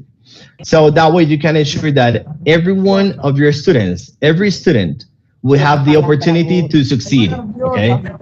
So a good example here might be that a couple of students could have a B1 level, but the other was having an A2 level. So that instruction will have to be adapted to each of the levels. Yeah, you cannot deliver the same instruction for all the class. So that's why diagnostic assessments are a type, or they're a type of formative assessment. Now, self-assessments. Many of the textbooks that are being implemented throughout the years have at the end of the pages and a space for it, yeah, where you can self-evaluate how you did, yeah. But yeah, and this can help definitely students to evaluate the work, yeah, and the progress definitely. But the real point here is this will allow to your student to take ownership of their learning and develop these metacognitive skills they need to be successful learners, right? So keep that word please in mind, metacognitive skills, yeah? They're really related with those social emotional skills. They're really good friends. When you have motivation for something like learning English, when your social emotions are aligned with learning and you create a love for something, that will become a really good friend with metacognitive skills. And that way you can learn faster and in a better way, okay? Now, let's get to see some examples on formative assessment. So we have the famous one, group presentations. So for group presentations, we have two parts here, yeah? What shall I do as a teacher? What should I do as a teacher? All right, so you tell to your students, please work together, and then you're going to present this topic, all right? What are the benefits of it? What are the real benefits? Well, to build collaboration skills, right? And I'm pretty sure that this activity is really common within your classes, yeah? The real part here, or the real ideal part here to be thinking on is that when you teach something, when you allow your students to present their work together or individually as you want to, they're going to learn faster, right? When you're teaching something, when you're teaching a topic that you have to prepare for, you have to study for it, you have to create a presentation, then that way you're gonna develop that knowledge building in a faster way, all right? Another example here, the exit tickets. When we talk about exit tickets, this is one example that I found on a web page where you can find how easily it is to provide an exit ticket within your classes. I mean, you don't have to create really hard questions for you to prove that your students are learning, yeah? Which is the main point here? Well, to provide a quick summary of the topics they covered, yeah, within the class. Simple as that, yeah? That will give you the tools, again, to adapt. So as far as you can see, that word is really repetitive within the presentation. Modification, adapt, customize, personalize, lesson by lesson, all right? So when you do exit tickets, there are a quick and easy feedback on students' understanding and engagement. So if you want to make sure if your student understood the topic, please use an exit ticket. You have two examples right there. The first one says, which tool should be used to measure the length of a bag? That's an exit ticket for mathematics, for example, yeah? So you can create an easy question for English as well, all right? And maybe that can help you out to create better lessons in the future. Now, when you talk about these exit tickets, they're not just related with the academic part, all right? They're not really academic, yeah? Now, I'll give you one example. Within this textbook that I'm showing right here, you can find this exit ticket to check how you feel about today's lesson, right? Then it's not only about if you learned it or if you didn't, but it's about how you're feeling within the class. Then we're getting, again, emotions involved within the lesson, right? And as far as you can see, it's pretty easy for them to select one of it. I need more practice. I'm getting better at it. I can do it on my own. I can explain to others, etc., etc. So it could give you really nice overview of how your classes really are feeling the lessons you're delivering within the class. Now, another example here, the 1-minute papers. This is one that I love. 1-minute papers. Many of us are I don't know back there in Nicaragua, but when we're here in our country, we're really used to be doing quizzes, surprising quizzes within the classroom, and that's something that might become a little bit stressful for your student. Yeah, he's not really ready for a quiz. Then why not to implement this 1-minute paper? Which is the idea of it? Well, simple. Reflect on a particular topic. Simple as that, right? What kind of questions can we use? What did you find useful about today's session? What would you still like to know more about? Other comments? So it's a really nice way to open the doors for your students and to listen to them to see if what you're doing is being right or wrong along the class, yeah? I'm pretty sure that the academic content will be right because we are teachers, we know what we're doing, but how about the other side, yeah? How about these critical thinking skills, yeah, has been developed within the class? So again, it's a really nice way to check on another example, for formative assessment. Now, what are the benefits of these 1-minute papers? Number one, reflection. Definitely, your students will let you know how they feel about it, how they feel about the class, if they're happy or bored. Number 2, immediate feedback. Straight away, your students will let you know if you're doing good or bad. So it's time again to adjust that instruction to better meet the needs of your classes. Number 3, active learning. Super important right here. Yeah, your students need to be active within the class, and this is the only way, one of the only ways to prove that they're really active within the class. And then again, identify these areas where they need additional support, because students all will have support within the class, but which are those areas where they need additional support? And finally, student engagement. Yeah. So students, they do like to share thoughts and ideas, but they're sometimes afraid about doing in front of the whole classroom. So a 1-minute paper is really helpful way for them to share their ideas and thoughts. Now, another example for formative assessment, the Modius point. I don't know if you've heard of it, but it's something that might be really, really useful within your class. Yeah. So yeah, when you listen to the word Modius point, yeah, it's something muddy. Yeah.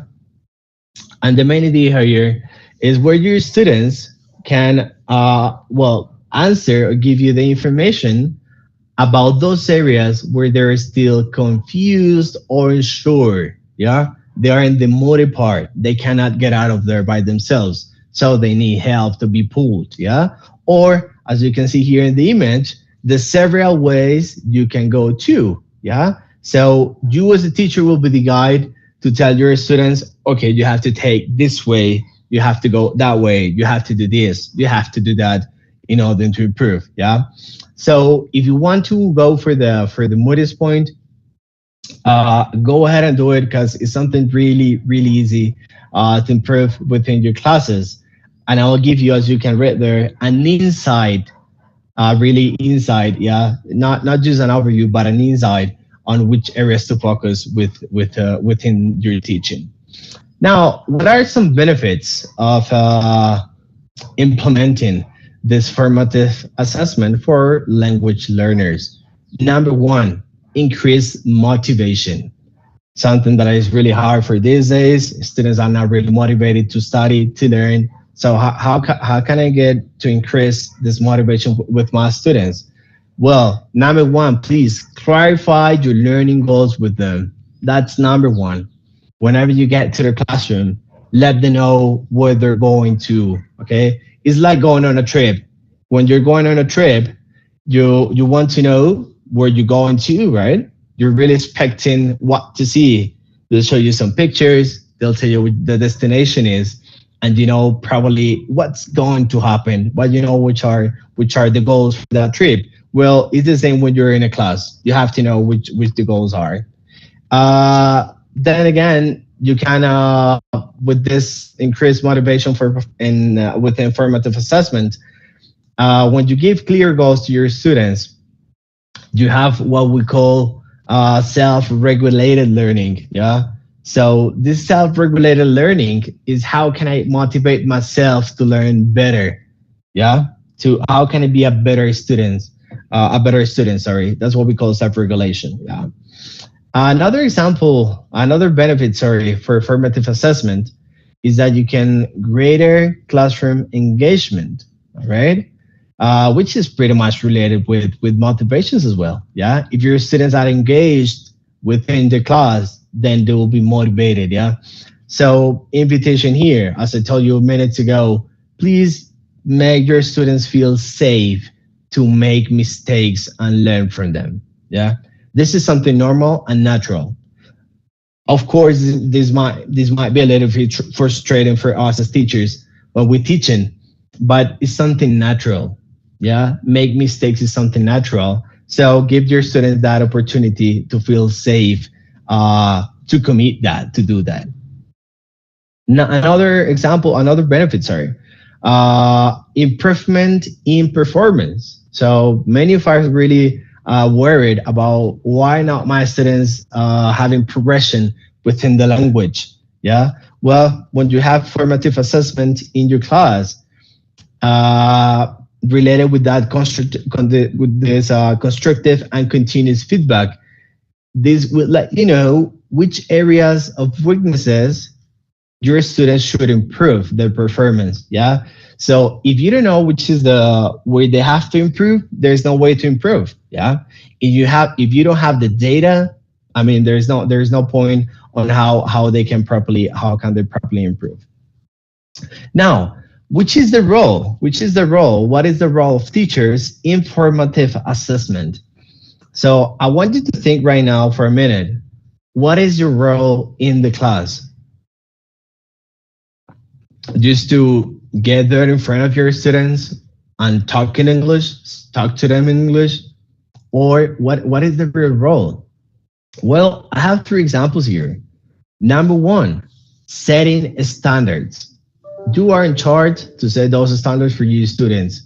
So if you saw within the benefits for formative assessment, when you set clear goals, you're setting standards. You're creating clear expectations on what to get when the class is going to finish, on when the year is going to finish. Yeah. So please give your students the opportunity to understand what they're expected to learn and how they will be assessed. Yeah, please be really transparent, not clear, but transparent with that part. Tell them these are the goals and this is the way you're going to be assessed. All right. If you can do it, show them the evaluation. Why not to do it? I mean, you can give them a model of the evaluation, not the real one, but the model you're going to apply further in your instruction. Number 2, providing feedback. So yeah, you must provide feedback, definitely, but please do it in a constructively way. Use constructive feedback all the time during the classes, all right? So your students at the beginning, it will be a little bit tricky for them to understand this constructive feedback, but then later in time, you can get to see that they will be advancing on the learning and they will making definitely progress, all right? Because that's not the common feedback we have in the classes. You did good, you did bad. Your grade is 1 or your grade is 5, etc., etc. It's not about that, right? Constructive feedback includes giving feedback on emotions, on how to feel safe, on how can you interact with your partners, on how you're doing within the class, how is my relationship with my student. So that's when you start making progress within the class. And finally, adjusting instruction. Probably when you plan your classes ahead, like at the beginning of the year, then you later get to see that you need to adjust your instruction. Please do it. Feel free to do so. I know this might be a little bit tricky, yeah, or we might feel laziness, if I might call it that way. Sorry for using that word though. But we have to adjust an instruction on the way, yeah. So imagine you're in a road, you're going on a trip. We're going to Esteli, I think, which is in Nicaragua, right? Esteli. I remember that place of your country right there. So we're going to Esteli, and our car is acting up. Our car is having some issues, right? Will you adjust it? Will you repair it to continue your trip? We do, right? We have to repair it. Then it's just pretty much the same within our classes. If we don't repair what we need to do in the class, in the lesson plan, then the progress is not the one that we're willing to have. We're not going to be reaching the goal we told our student in the first step, right? So please focus on those three main points here. What you do inside of your classes. Now, challenges faced by teachers in implementing formative assessment. Number 1, lack of training, definitely. When we talk about formative assessment or about any other topic which is related with learning English as a second language, we have to be trained, yeah? It will take time, but it will be worth it. Focus on something and you will get it, but you have to think about it. Yeah, so invitation here. I know you're willing, and I do want to thank the Ministry of Education of Nicaragua, because this session that we're having right here is really giving you training as teachers to be better teachers and to definitely get better results in a near or far future, right? So please keep training. Yeah, do not feel limited. Do not limit your abilities to cater your student learning needs. All right. If you don't train, you won't meet your student needs because they're really under evolution every time.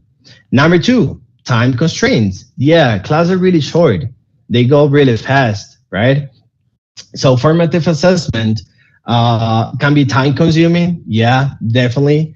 But when you get senior, yeah, doing formative assessment, you will see that is something that is not hard to do. It's something that will really flow within your classes. Another challenge here is the grading pressure. The grading pressure. So yeah, students who are unfamiliar with the concept of formative assessment may mistake for grading, because grading here will have to be adapted as well. Again, adapt, all right? Personalize the way you're grading your students. The formative assessment, that grading will have to communicate the new way, the new forms, or the new types you'll be grading your students within the class. So at the beginning, it might be a little bit stressful for your students, but then later you can reduce that pressure and stress if you explain them how this grading is going to be, all right? So remember that these big challenges, and I'd like to finish this presentation focusing on this part right here. Remember, formative and summative, they're friends, but you have to go first for formative to then get to the summative part. Remember, you are the chef and your students are your guests. And finally, some takeaways here, really quick in these seconds that I have left. Remember to start small. You don't have to be an expert. Promote self-reflection, not only for your students, but for yourself. How are you doing your classes? Provide timely feedback on time always. Use a variety of assessment methods, involve students in the assessment process, and keep assessments low stakes. You want to start small, have good results, you have to go for low stakes assessment, all right? I do want to thank you. I do want to thank you for your attention here, for the invitation to this great space we're having here today. Thank you. Thank you so much.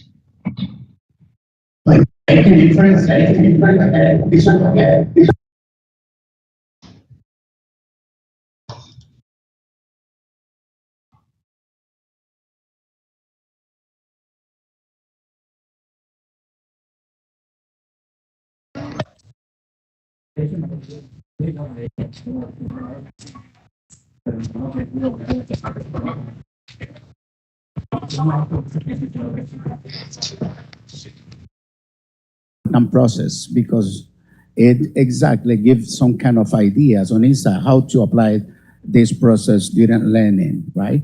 And the other thing is the approach that teachers should implement when getting a student and when preparing everything related to the instruments for just applying this kind of assessment. Thank you very much, Mr. David Polo, for your presentation. It was a overwhelming presentation. And now we are moving on to the next presentation. At this time, we have Mrs. Velkis Beatriz Blanco Gudiño from Venezuela, right? She is going to present perspective and teaching and learning of ESL in this moment. Ms. Blanco Gudiño, are you there? Can you please click on your camera and also microphone and start your presentation?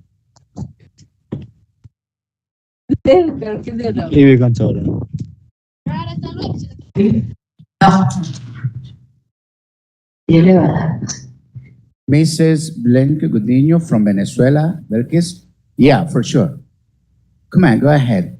Thank you very much on the attention, on this invitation, and just have a chance to present. Go ahead. Go ahead. Good afternoon. Betty Blanco, I'm an English language teacher for engineers, and also I work as a coordinator for a teacher program in Universidad del Magisterio, la Samuel Robinson. I thought My presentation was going to reach a broader group of people, and for that reason I did it in Spanish. So I'm going to continue my presentation in Spanish, and I'm going to talk about las perspectivas de la enseñanza-aprendizaje del inglés como segunda lengua. Siguiente. Okay, perfect. Go ahead. Ajá. Ok, en el inglés en el mundo. Comenzamos. De hecho, mi presentación va a hablar sobre el contexto histórico, qué se ha hecho en Venezuela en la enseñanza del inglés, cuáles son los programas que hemos trabajado y hacia dónde va, cuáles son nuestras perspectivas. En principio, déjenme aclarar que en Venezuela no hablamos tanto del inglés como segunda lengua, sino del inglés como lengua extranjera. El inglés como segunda lengua tiene que ver con la lengua que se aprende a partir de haber adquirido la primera lengua. El inglés como lengua extranjera tiene que ver con una lengua que es foránea, una lengua que no es de uso común y que se aprende básicamente en la escuela o en las instituciones educativas. ¿Ok? Entonces, el inglés en el mundo. El inglés es la lengua del mundo globalizado, una lengua que se ha impuesto a nivel mundial por cuestiones políticas, económicas y culturales. Es cierto que nos permite el acceso a otras culturas, nos permite la interacción y el acceso a la tecnología, pero también se promueve su uso por cuestiones políticas. En Venezuela, a partir del siglo XX, la educación en la enseñanza del inglés como lengua extranjera es obligatoria para la educación media. Es parte del currículo de la mayoría de las carreras universitarias y es un trabajo en construcción en la educación primaria. Siguiente. Ok, la enseñanza del inglés en Venezuela. La enseñanza del idioma en Venezuela en el siglo XX. Debido al boom petrolero, Venezuela es un país de tradición de exportación petrolera. Nuestro socio comercial durante el siglo XX fue los Estados Unidos de Norteamérica, y debido a eso hubo un auge y una cercanía cultural con la cultura estadounidense y un auge de la enseñanza del idioma en Venezuela. En la educación venezolana, en educación primaria, el inglés era un privilegio, o era un privilegio para la educación privada. Los niños de escuelas privadas tenían acceso al inglés. Cierto que hubo programas y que había programas en donde se promovía la enseñanza de inglés en algunos estados en la educación primaria, pero eso no fue masivo ni tampoco fue muy relevante. En la educación media es obligatoria a partir del siglo XX además de ser obligatoria, se trabajó muchísimo en términos de, había profesores formados en educaciones, en instituciones universitarias. Teníamos una gran variedad de recursos, sobre todo libros de texto, y teníamos culturalmente mucho acceso a información en inglés. Eso se podría decir que promovía o hubiese promovido la enseñanza o la comunicación en inglés. Sin embargo, eso no pasó así. Realmente en nuestro país es muy fácil decir que uno estudió 5 años de inglés en bachillerato y no sabe hablar inglés. De hecho, si me permiten una anécdota, yo llegué a la universidad con unas notas excelentes en inglés y mi primer examen fue 0,4 de 20. Así que, espero que vean cómo era la situación. En la educación universitaria sí se utiliza, es parte de casi todos los programas de formación universitaria. Sin embargo, el enfoque de enseñanza siempre se basó en la gramática y en la traducción. Un enfoque totalmente desactualizado y que no lleva a la comunicación. Entonces, a finales del siglo XX y siglo XXI en Venezuela estábamos, como decirle, como en cero. sí se había hecho esfuerzos, sí se había avanzado, pero no en la comunicación, solamente en el estudio del inglés como un contenido. La siguiente. Ok.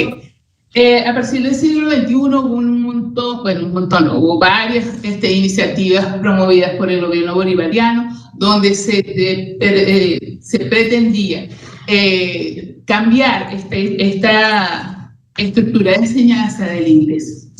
Okay. Esta estructura de enseñanza no viene solamente por problemas de recursos o que no se llevaran bien los programas, sino porque la formación de los docentes también venía de una forma muy tradicional. De hecho, varias investigaciones nos mostraban que la formación de los docentes no nos llevaba a una formación, una realidad comunicativa con nuestros estudiantes. O sea, nuestros estudiantes no podían hablar porque sus docentes no los enseñaban a hablar. Okay. Entonces salió una de las iniciativas que es la colección Bicentenario. La colección Bicentenario es el trabajo de los docentes venezolanos por crear recursos para el aprendizaje que promovieran el aprendizaje comunicativo, el aprendizaje de las habilidades de forma natural, es decir, listening, speaking, reading and writing, en ese orden. Y la presentación endógena de nuestras realidades, o sea, que nuestros estudiantes a partir de esta colección fuesen capaces no de aprender, también de aprender de otras culturas, pero más bien de mostrar lo que somos y lo que nosotros queremos ser. Entonces de allí surge la colección Bicentenario, un proyecto político, porque fue una decisión del comandante Chávez de llevarnos hasta acá y hacer esta propuesta. Y es un propuesto donde el magisterio venezolano se empoderó de un recurso. ¿Okay? Entonces, ese proyecto llevó a... ¿Me permiten los números? Que no aparecen acá. La siguiente. Está en la siguiente. Ok, pon la anterior, por favor. Disculpa. Ok, entonces la colección Bicentenario en el área de inglés, en el área de inglés cubrimos los 5 años, primero, segundo, tercero y cuarto y quinto año, con temas relacionados con la realidad de los estudiantes. Ahí participaron docentes de muchas universidades y de muchas instituciones y muy importantes en el país. Y se creó este programa, este recurso, que tengo que decirlo, fue muy atacado, ¿sí? Por cuestiones políticas, por los problemas políticos del país. Pero es un orgullo saber que nosotros tenemos esto y que seguimos trabajando en esta misma línea de promoción de nuestros recursos endógenos con los libros de primaria para cuarto, quinto y sexto grado y construcción de los libros de primero, segundo, de inicial, primero, segundo y tercero en este momento. Okay. Después de tener los libros y haber luchado por ellos, llegamos a un programa de formación docente, Micromisión Simón Rodríguez. La Micromisión Simón Rodríguez fue un proyecto que pretendió, más bien, o que se dedicó a la formación de docentes en un momento donde Venezuela tenía falta de docentes en ciertas áreas. Al final eso se llevó a todas las áreas de formación, y no solo se llevó a que se cumpliera la meta de formar docentes para resolver un problema, sino que también se generó un resultado grande que fue la Universidad del Magisterio. O sea, ya no era solamente una micromisión, un proyecto específico para un pedacito para resolver un problema específico, sino para llevarlo a una formación más allá. Okay. La micromisión Simón Rodríguez en el área de inglés, por ejemplo, en su primera corte, podemos decir que nosotros formamos. Eso es algo que no tiene ninguna universidad en Venezuela, una corte con casi 400 docentes.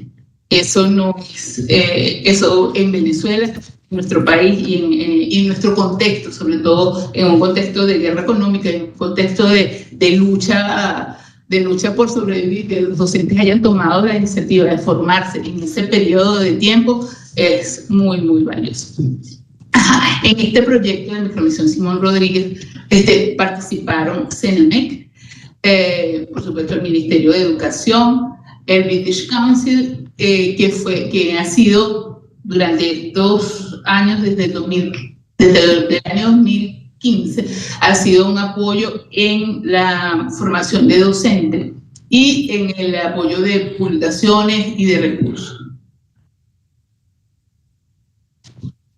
Ok, llegamos a la Universidad del Magisterio. En el año 2019, la micromisión Simón Rodríguez pasa a ser la Universidad Nacional Experimental del Magisterio Samuel Robinson. La universidad, y allí es donde queremos incidir en la formación docente.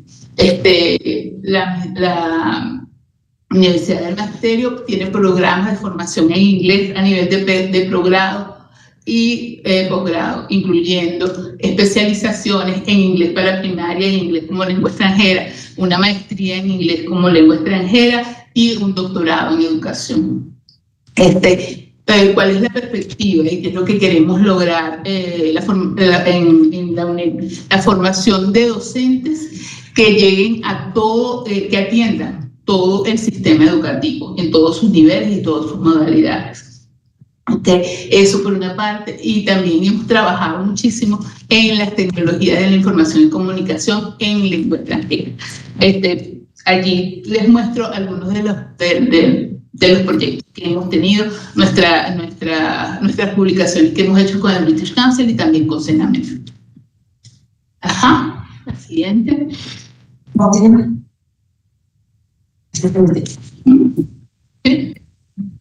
Sí.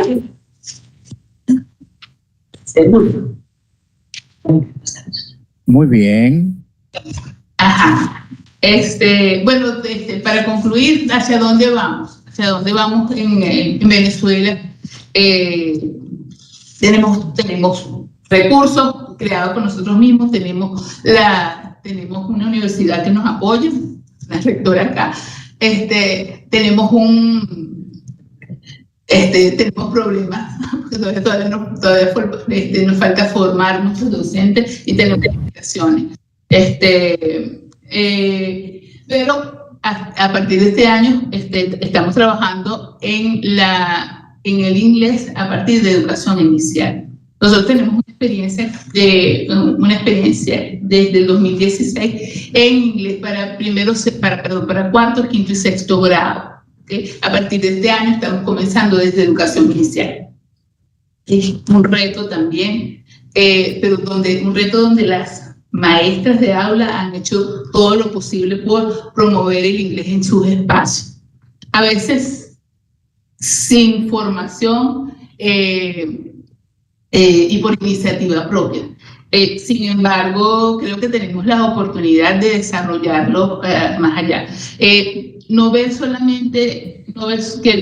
Quiero decirles y quiero cerrar con esto, el inglés no es solamente el inglés instrumental y que lo digan bonito, que lo digan o que hablen en inglés. El inglés no es también una herramienta para el desarrollo de la empatía, es una herramienta para el desarrollo de la interculturalidad, una herramienta para el desarrollo de conexiones neuronales de nuestros niños y que nuestros niños aprendan que pueden ir más allá, ¿sí? Con el uso del inglés y la posibilidad de presentar lo que son al mundo y a su y a sus compañeros. Bueno, muchísimas gracias por tu atención y bueno, si me haces una pregunta. Desde la hermana República de Venezuela hemos escuchado a nuestra maestra Belkis Beatriz Blanco Gudiño, quien en conjunto en conjunto con su compañero ha preparado esta presentación. Gracias por el testimonio compartido de la experiencia que ustedes han realmente tenido en la propuesta del aprendizaje del inglés a nivel de nación. Esto es muy importante para nosotros porque nos permite realmente hacer una comparación en el estado de cómo nosotros avanzamos en esta estrategia nacional tan importante. Muchas gracias, compañeros, desde la hermana República de Venezuela. And now, as an important fact, I just want to introduce to Mr. Nelson Quiroz, you know, Nelson Quiroz, an English lecturer and also teacher from Unan, Leon. He is going to have the chance to present his very important topic. Mr. Quiroz, go ahead, the stage is yours. Thank you very much.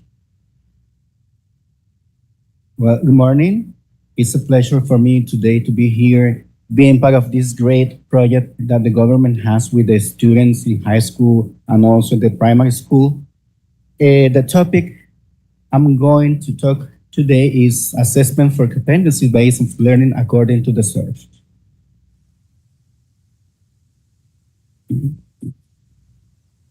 First of all, we have to remember what is the orientation of the SURF, and the SURF is the action-oriented approach. The SURF see the students as a social agent being using strategies to socialize. Those strategies becomes the cognitive resources. These resources come from text, talks, and experiences in using the language. Also, the SURF develop proficiency in the social use of the language, using the language in the contextualized, correct use of the language. Then we have the development of pragmatic competences, that is the effective use of the language in different contexts also. These develop the communicative language skill, that is the reception and productions of language in the correct way that becomes interaction for communication.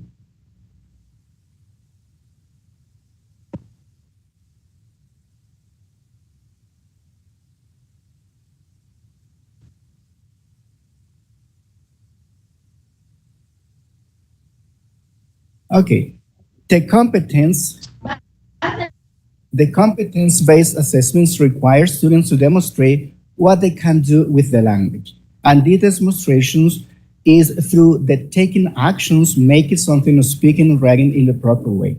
For this, a student needs to have a bunch of knowledge, skills, and also attitudes in using the language. Those knowledge become from the notions and functions of the language, and the skills, writing, speaking, listening, and also the attitudes toward the communication and socializing with other people.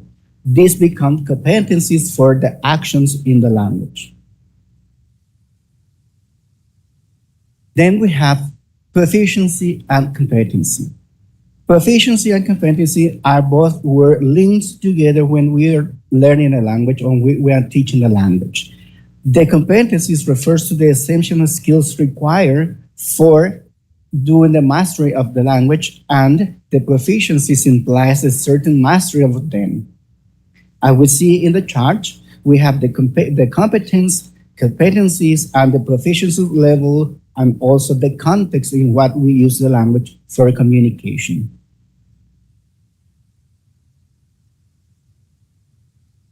In order to develop those competencies, we should be clear about the learning stages of our students. The first stage is the unconscious incompetence. What does it mean? That students are starting to know what they are the skills that they need to communicate. The next stage is the conscious incompetence. They already know the skills, have some master of the skill, but not complete. They can use it, but not in a proficient way. Then we become conscious competence. We are able to use the skills, but not all, but using effort, using prompts, and using cues from the teachers. And the last one, that is the point we want to take to our students, is the unconscious competence. That is performing the skills to become automatic use of the skills. That means that you can answer immediately, you speak English with other people. Then, how we can assess the language skills?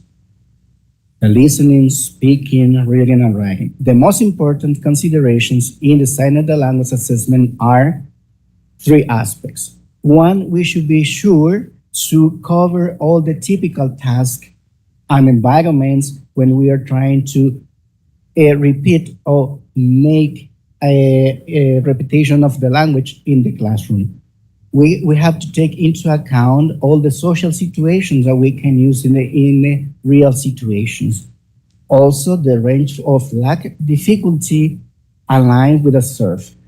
We should give a grade of difficulty to every task we want to do with our students. We should move them from the easiest to difficult, from the easier to the middle and difficult points in using the language.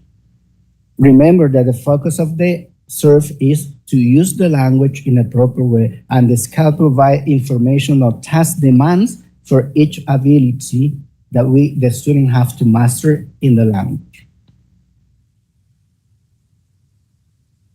When we talk about assessing the reading skills, we should take some factors into account. One of the factors is the lexical grammatical characteristics of the reading. How difficult is this reading at the moment we are going to give a document to our students? So also, we should be sure the kind of text we are giving to our students. What gender has this text? It's about technology, it's about news, it's about recreations. We should be clear what we want the students to master, and also the function of the text. It is to inform or it is to persuade in different contexts. And also the variety of English. Are we doing use of American Standard English, or are we using British English? This is very important because the exposition we have for our student commonly is the American Standard English. And talking about the task and the cognitive process and proficiency level, we have from the low level to the higher level. In the low level, we have word recognitions. We can use the word recognitions and lexical access. Also, we can have syntactic parsing and proportional meaning in order to become familiar with the words. And in the medium, the A2 and B1, that is the goals for our student in high school, we have interfering and building meta cognitions or meta model of the reading we have practicing with them. In the higher level, we have to cover all the abilities and all the thematics that we have planned for our students in order to be sure that our students are becoming proficient in the language and especially in the reading skill. Then we have assessing listening. In listening, we have also some factors that are almost at the same time reading. We have the lexical grammatic characteristics, speech rates, number of speakers, and also the English variety. So when speaking is one of the difficult skills because the students are not familiar, and also the hours of exposure to the language are sometimes very few in order to master this skill. In assessing these skills, we have some tasks and also the proficiency level. We have input decoding. We need to teach our students how to decode the speech that other people is saying in order to understand the words. The lexical search. We can do lexical search with our students in order to make them familiar with the language, and also piercing, analyzing what kind of context and what are trying to say the speakers in the listening. In the higher level, we have discourse constructions and meaning construction. This means that we took our students from a simple listening to a higher level in listening, try to understand from making analysis of the discourse. The next one is assessing speaking. Also, this is one of the difficult skills to develop because students sometimes they say, teacher, I know the words, but I can't use them. This is because they are not familiar with the proper context, maybe where they're going to use, or also with the vocabulary they need in a proper context.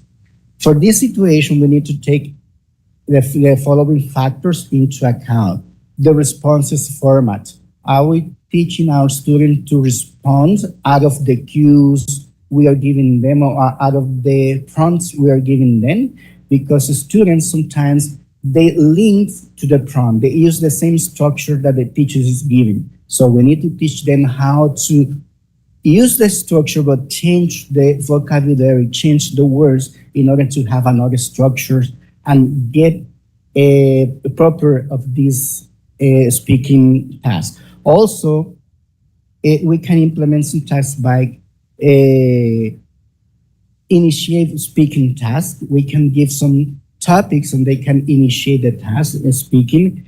Responsive speaking, we can give them some cues and they have to respond in a speaking way.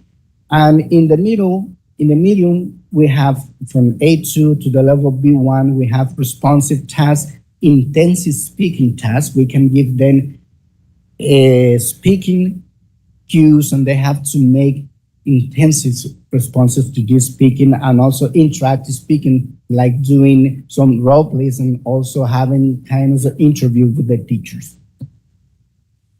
At the end, we have to cover all the activities from the lowest level to the higher level in the overall situations of the speaking skill.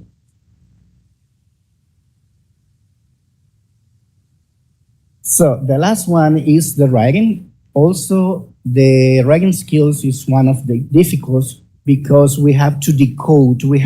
First we have to learn how to code and decode the way we write in Spanish. Sometimes when we're trying to teach writing our students, what they do is to transfer the writing style from English. So we have to avoid this. We have to teach them how to use the proper vocabulary, how to use the proper spelling and the grammar, and also the punctuation and capitalization. That punctuation is difficult because sometimes it's different from our mother tongue.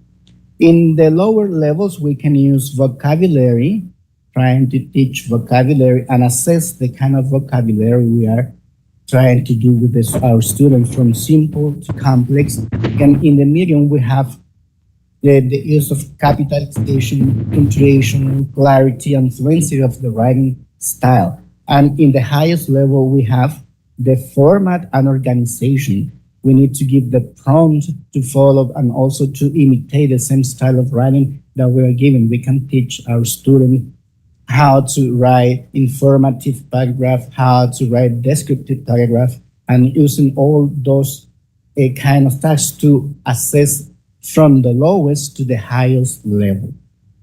All those activities are aimed to develop the competence, first the proficiency in the skills and the language, and then the competence to use freely without having any prompt to be assessed in the learning stages.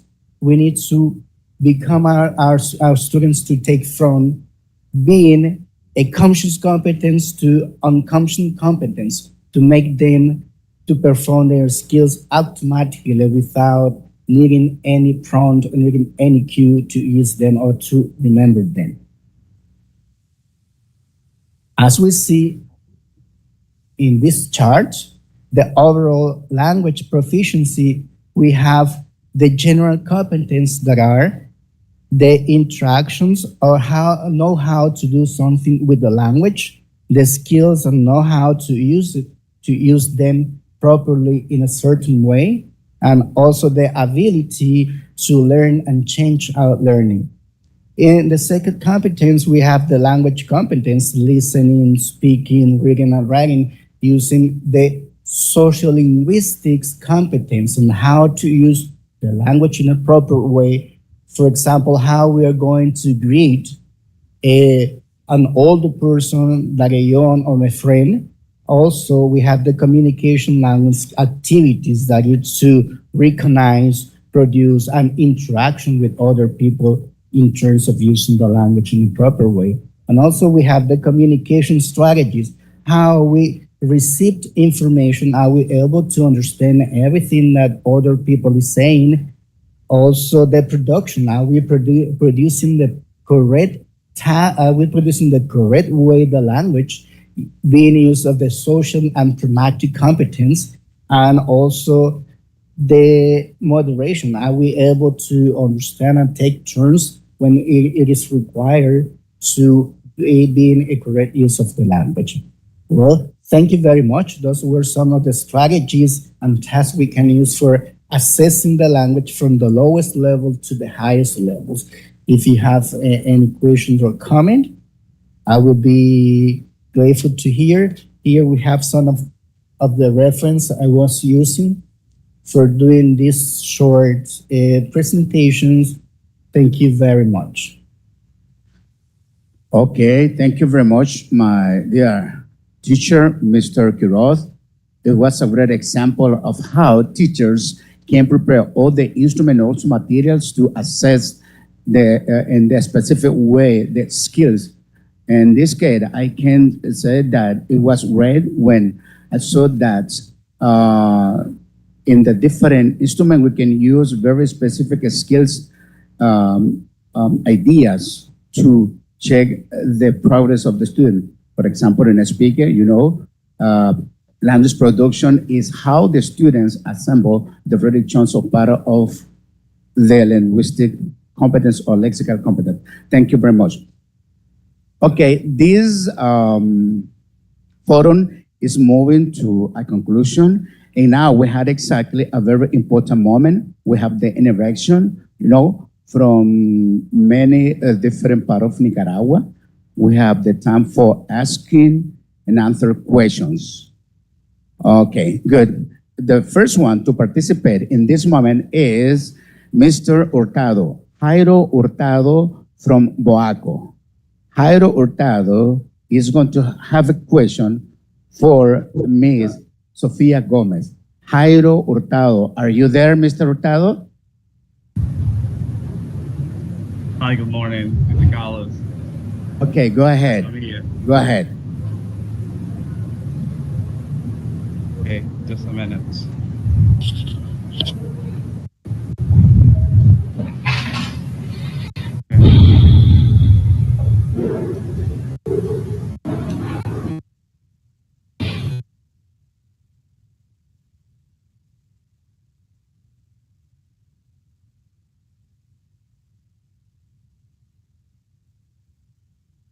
A minute.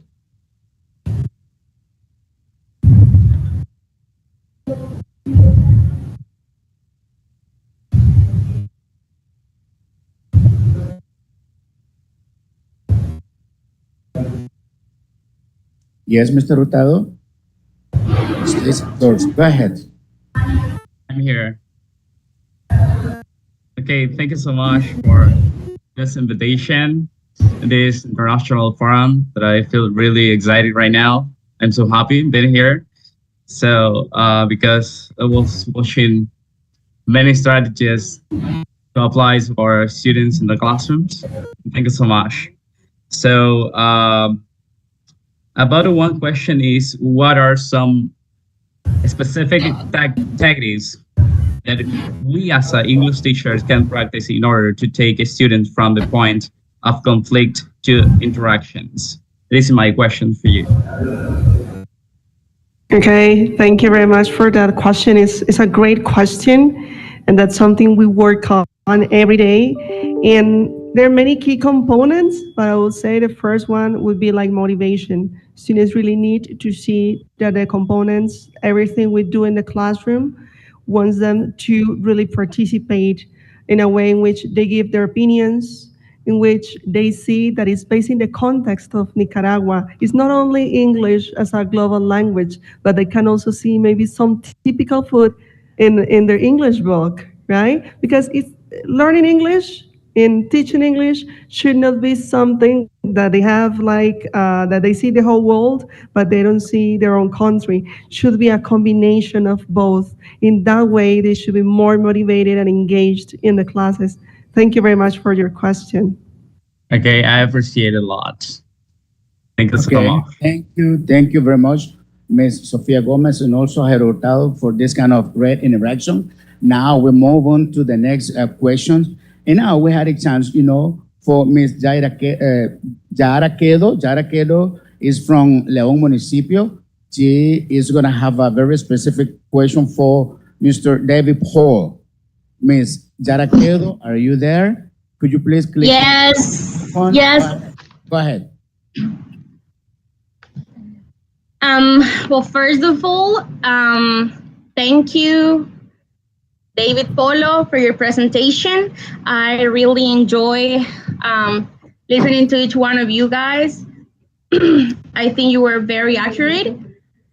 I have understood that formative assessment, it's flexible and intended to focus on the feedback for both teacher and students, because when one of our students fail at something, fail at one of the skills of the language, we as teachers are part of that failing process. So my question for you, David, is what is the role that formative assessment plays in the learning of English as a second language in our students? Hi, thank you. Thank you to Delegación Municipal and to you, Dara, for your question. Well, I'd say Dara is pretty much how formative assessment is related with the English learning language. The real deep point, I'd say, is about motivation. Yeah, how you create motivation in your students. I know it's something repetitive to talk about motivation and metacognitive skills within your students, but formative assessment is one way to give feedback, a different feedback to your students, definitely. Yeah. So as we were saying, when you're the chef in charge of creating the soup, you know what ingredients to add to your soup, yeah, to have a better taste in your students. Then, now, if you keep assessing your student in the traditional way we're doing it, we'll keep failing on just a number, yeah, like seeing our students as a number, yeah, which is the grade 1 to 10, 1 to 5, or however you want to call it. Then with formative assessment is a great way to really enhance motivation with your students. Yeah, when you give a different feedback, a constructive feedback, your students will really probably they're not really too willing to learn straight away, but later in time they'll be really thinking about how different the teacher is doing their classes, how my teacher is doing different feedbacks to me, how activities have varied. So that definitely will guide you out to have better learning outcomes. Okay, excellent answer. And also, it's a great question from Yara Quedo. Thank you very much, my dear teacher, and also Ms. Quedo. Now we're going to continue and have the chance to have the question. Mr. Helen Wilson from Bluefields Municipio. He is going to have a very specific question, and the question is going to be addressed to Mr. Quiroz, Nelson Quiroz, right? So, Helen Wilson, are you there? Helen Wilson, can you please click on your microphone and also your camera and start having your question, please?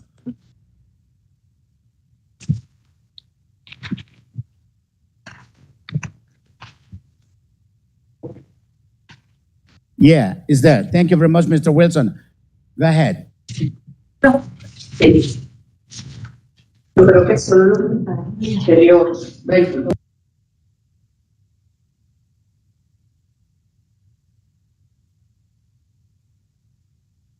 Mr. Wilson, can you please point out to the different, gadgets that you have, microphone and also everything you have there, okay? Could you please repeat your question?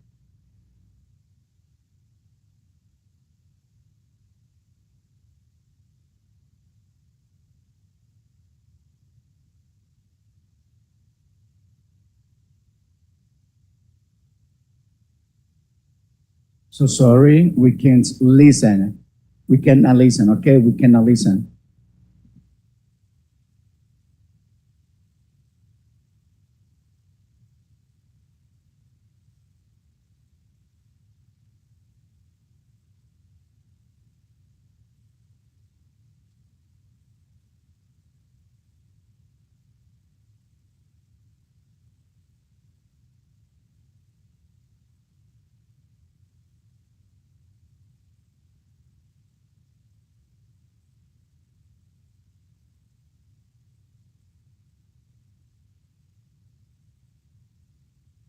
Mr. Wilson is still having some kind of issues in that sense.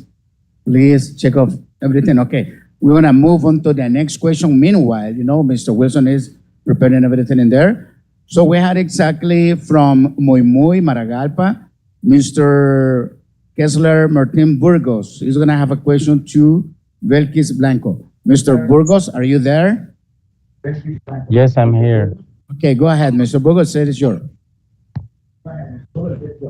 Okay, when she was presenting her topic, many memories come to my mind. Do you remember this book, Pathways to English, that we used in the 90s in Nicaragua? So my question is, what are the specific actions implementing in the national curriculum in Venezuela that has supported the English language learning?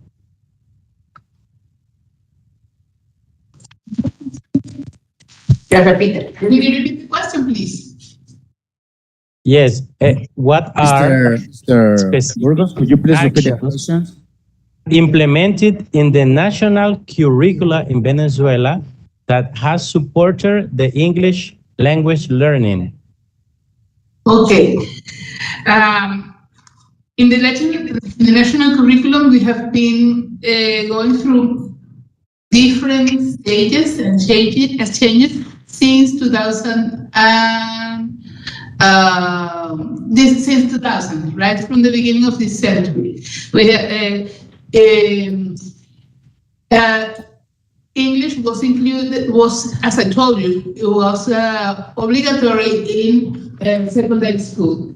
Since 2007, it was included in 4th, 5th, and 6th years of primary school. Now we are including it right from the beginning of the initial school. There have been also different initiatives to promote changes in the curriculum of English, promoting not only the study, but the education of teachers, and also the inclusion of teachers in all the country in educational programs. Okay, this will help all of us, all the educational system, to improve not only the level of English, but the range and the range of the education. Is that enough? Okay, thank you very much, dear teacher Belkis Blanco. Thank you very much for answering this question, and also Mr. Burgos, thank you very much. And now we are still calling once again to Mr. Alan Wilson. Mr. Wilson, are you there? Are you, improve all the issues that you were facing out now? Or this is, isn't a problem? Hello, can you hear me? Yeah, for sure. Thank you very much. Thank you very much. Okay. Your question about? Yes, sir, you're welcome. Thank you for the invitation to this forum and those that presented their different themes. Mr. Nelson Quiroz, my question to you is, what types of methods and instruments for assessing can be implemented in an ESL learning? May I repeat? What types of methods and instruments for assessing can be implemented in ESL learning? Thank you very much.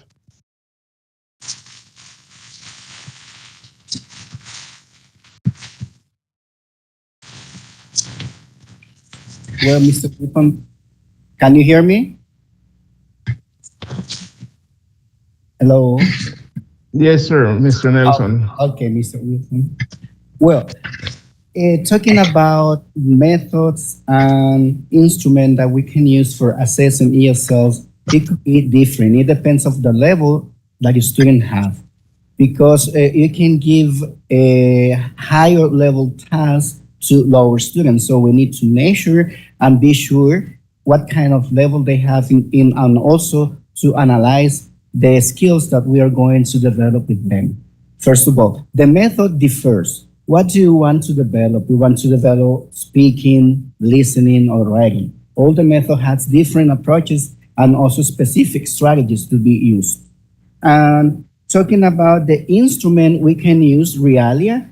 You can use, for example, magazines. If you have a proper library where you can have the material for English, you can use magazines. You can use a video. You can download videos from YouTube and focus on the skill you want to reinforce or you want to develop, and you can use with the students. And also you can use the surroundings, the context you are in the school or college, in order to develop the specific skills. I think that is a proper way to use the language, to contextualize, because they have to be active agents using the language. Muchas gracias, maestro Nelson Quiroz, en la respuesta muy específica que nos ha dado. Ahora tenemos la oportunidad de escuchar a nuestra profesora, la maestra Tesia Torres Tomás, quien dará palabras de conclusión después de haber tenido una gran interacción y haber evidenciado las presentaciones relacionadas a las perspectivas del aprendizaje del inglés como segundo idioma. Maestra Tesia, adelante, por favor. Muchas gracias, maestro. En principio, felicitar a todo el equipo de facilitadores que el día de hoy pudo acompañar a Nicaragua, en este caso a Venezuela, Reino Unido, Colombia y el equipo de Nicaragua acá presente, que juntos formamos un equipo para poder compartir esas experiencias desde los diferentes ámbitos de nuestros países, ¿verdad? Hablamos de Venezuela, Reino Unido, Colombia, Nicaragua, pero también poder rescatar, ¿verdad?, aquellas buenas estrategias o aprendizajes que podemos trasladar también a nuestro contexto real. Aprovechando un poco más o menos del trabajo que ha hecho el equipo especialista de inglés de acá en la sede, la compañera Sofía Gómez hablaba sobre las 5 formas para motivar a adolescentes en la enseñanza-aprendizaje del idioma inglés en clase, ¿verdad? Dentro de ellos hablaba de cómo poder desarrollar esas habilidades cognitivas. Creo que ella hizo mucho énfasis en el aprender jugando. ¿Cómo podemos desarrollar, indistintamente que estemos con adolescentes y jóvenes, nunca dejamos el niño que llevamos en el interior? Y lo acaba de decir también el maestro acá, especialista, de que tenemos que desarrollar diferentes instrumentos para evaluar, ¿verdad?, de acuerdo al nivel de aprendizaje que estamos fortaleciendo en el aula de clase. Tenemos que desarrollar diferentes tipos de estrategias de lo que queremos alcanzar. Pero lo más importante, y lo decía también el especialista de Colombia, David Polo, es cómo trabajar desde la evaluación formativa. Y él hizo un énfasis ahí en hacer un diagnóstico para todo proceso de formación, para todo proceso de planificación, inclusive para nuestras propias vidas, lo importante es tener ese diagnóstico, hacer una radiografía, una foto, decimos nosotros, de cómo estamos, qué tenemos, qué necesitamos, pero también qué queremos. Entonces pasa lo mismo en el modelo educativo nuestro. Tenemos un modelo centrado en la persona, centrado en el ser humano. Entonces, pensando en la persona, pensando en el ser humano, tenemos que entonces diagnosticar cómo está la situación en los salones de clases de secundaria, cómo entran nuestros estudiantes, indistintamente que estamos en un proceso de transición donde vamos a recibir a los estudiantes de sexto grado que vienen con un nivel lingüístico de A2 para niños, ¿verdad? En el marco común europeo, ¿verdad? Tenemos que hacer esa transición y cómo vamos a atender en un séptimo grado en el nivel medio, ¿verdad? Que es secundaria. ¿Cómo vamos a atender? No podemos nosotros hacer ese cambio brusco porque tenemos que recordar a Piaget con los diferentes desarrollos cognitivos de la persona. Tomamos referencia de cómo estamos recibiendo al estudiante, cuál es el nivel de madurez emocional que trae ese estudiante, cuál es el nivel de madurez cognitivo que trae ese estudiante, cuáles son esas habilidades motora fina y gruesa que trae el estudiante para poder fortalecer esas habilidades comunicativas que vamos a hacerlo a través del idioma inglés, que son esas habilidades de cómo escuchar, cómo hablar, cómo leer y cómo escribir en un segundo idioma, ¿verdad? Creo, maestros y maestras en el territorio que me escuchan, ha sido muy valioso este espacio abierto al aprendizaje porque hemos podido escuchar, ¿verdad?, de estos maestros y maestras de Venezuela, Reino Unido, Colombia y nuestros maestros que nos acompañan de Nicaragua, esas posibles, decimos nosotros, menú, ¿verdad? Un menú, se nos pone un menú, una bandeja de menú, pero eso no quiere decir que eso esté escrito en piedra, sino que esas lecciones aprendidas que han habido en esos diferentes países, cómo pueden servirle a Nicaragua en este proceso de formación. Y otra cosa también muy importante que hizo énfasis el compañero de Venezuela es cómo estamos en esa formación permanente de nuestros docentes. Y la formación permanente no solo en esas habilidades científicas del idioma inglés, sino también didácticas, sino también tecnológicas en este contexto global en el que estamos.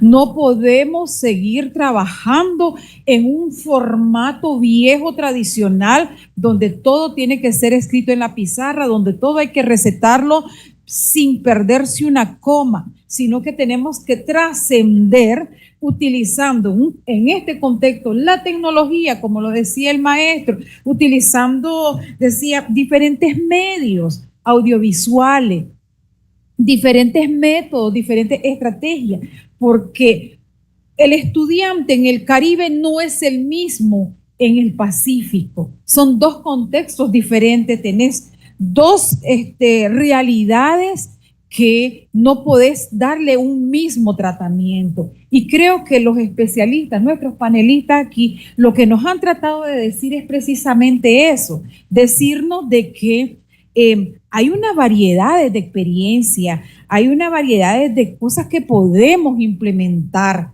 pero son realidades diferentes que solo ustedes en el territorio pueden poder atenderla, valga la redundancia, de acuerdo a esa necesidad que ustedes tienen. Y aquí, el mejor facilitador, el mejor experto y la eminencia son cada uno de ustedes, maestros, maestras, directores y directores en el territorio, porque son quienes conocen sus propias realidades.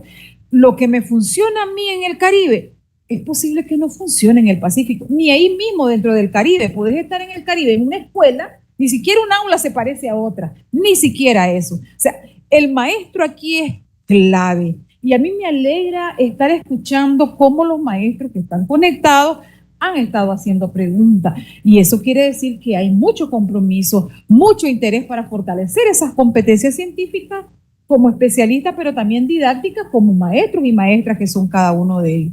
Entonces, puedo resumir que ha sido muy valiosa pues esta oportunidad de podernos encontrar en este espacio virtual, que aunque no nos podamos tener ese afecto caluroso de estar cara a cara, de poder conversar, de poder tocarnos, reírnos, hablar, pero lo estamos haciendo en este espacio virtual, ¿verdad? Que también nos permite compartir esas experiencias como lo hizo Venezuela. Algo que me llamó la atención, y estábamos hablando con maestro Castro, lo que es nuestro coordinador de inglés acá en la sede central del Ministerio de Educación, es cómo ya Venezuela está diciendo que ellos están apuntando a trabajar desde la educación inicial.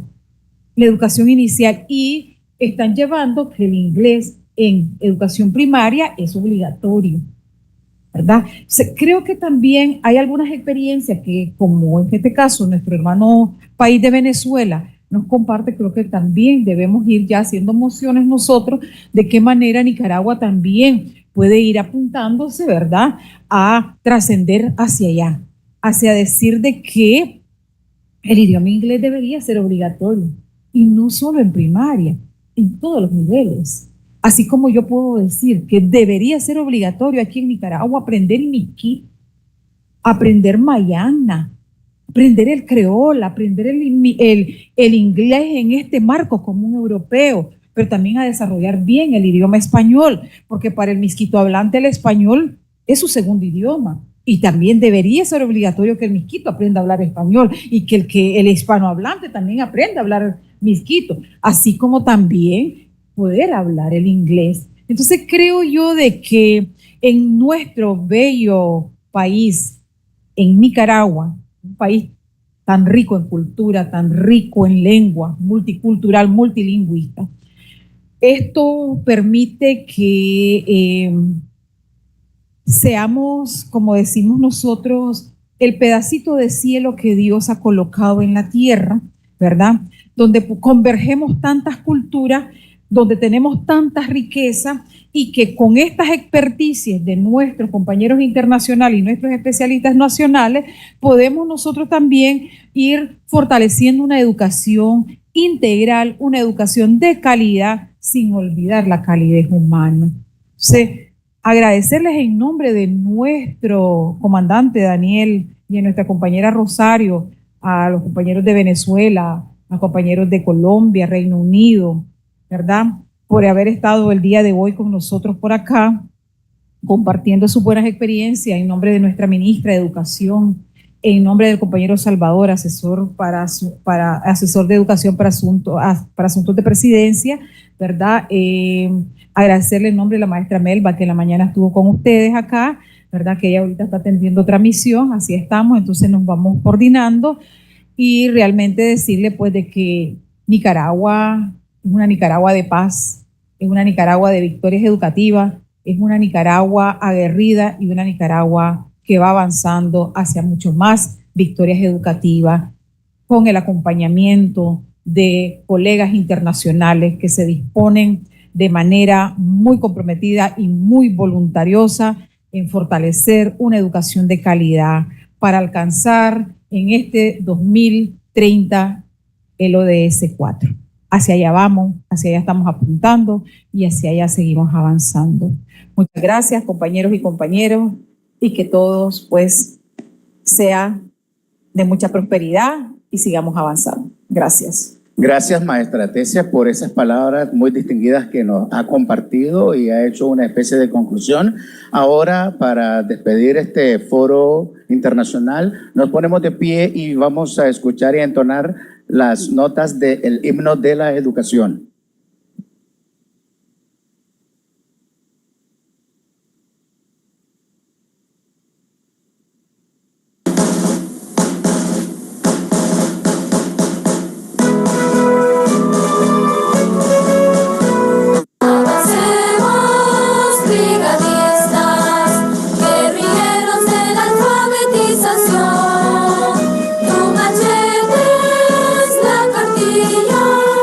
Para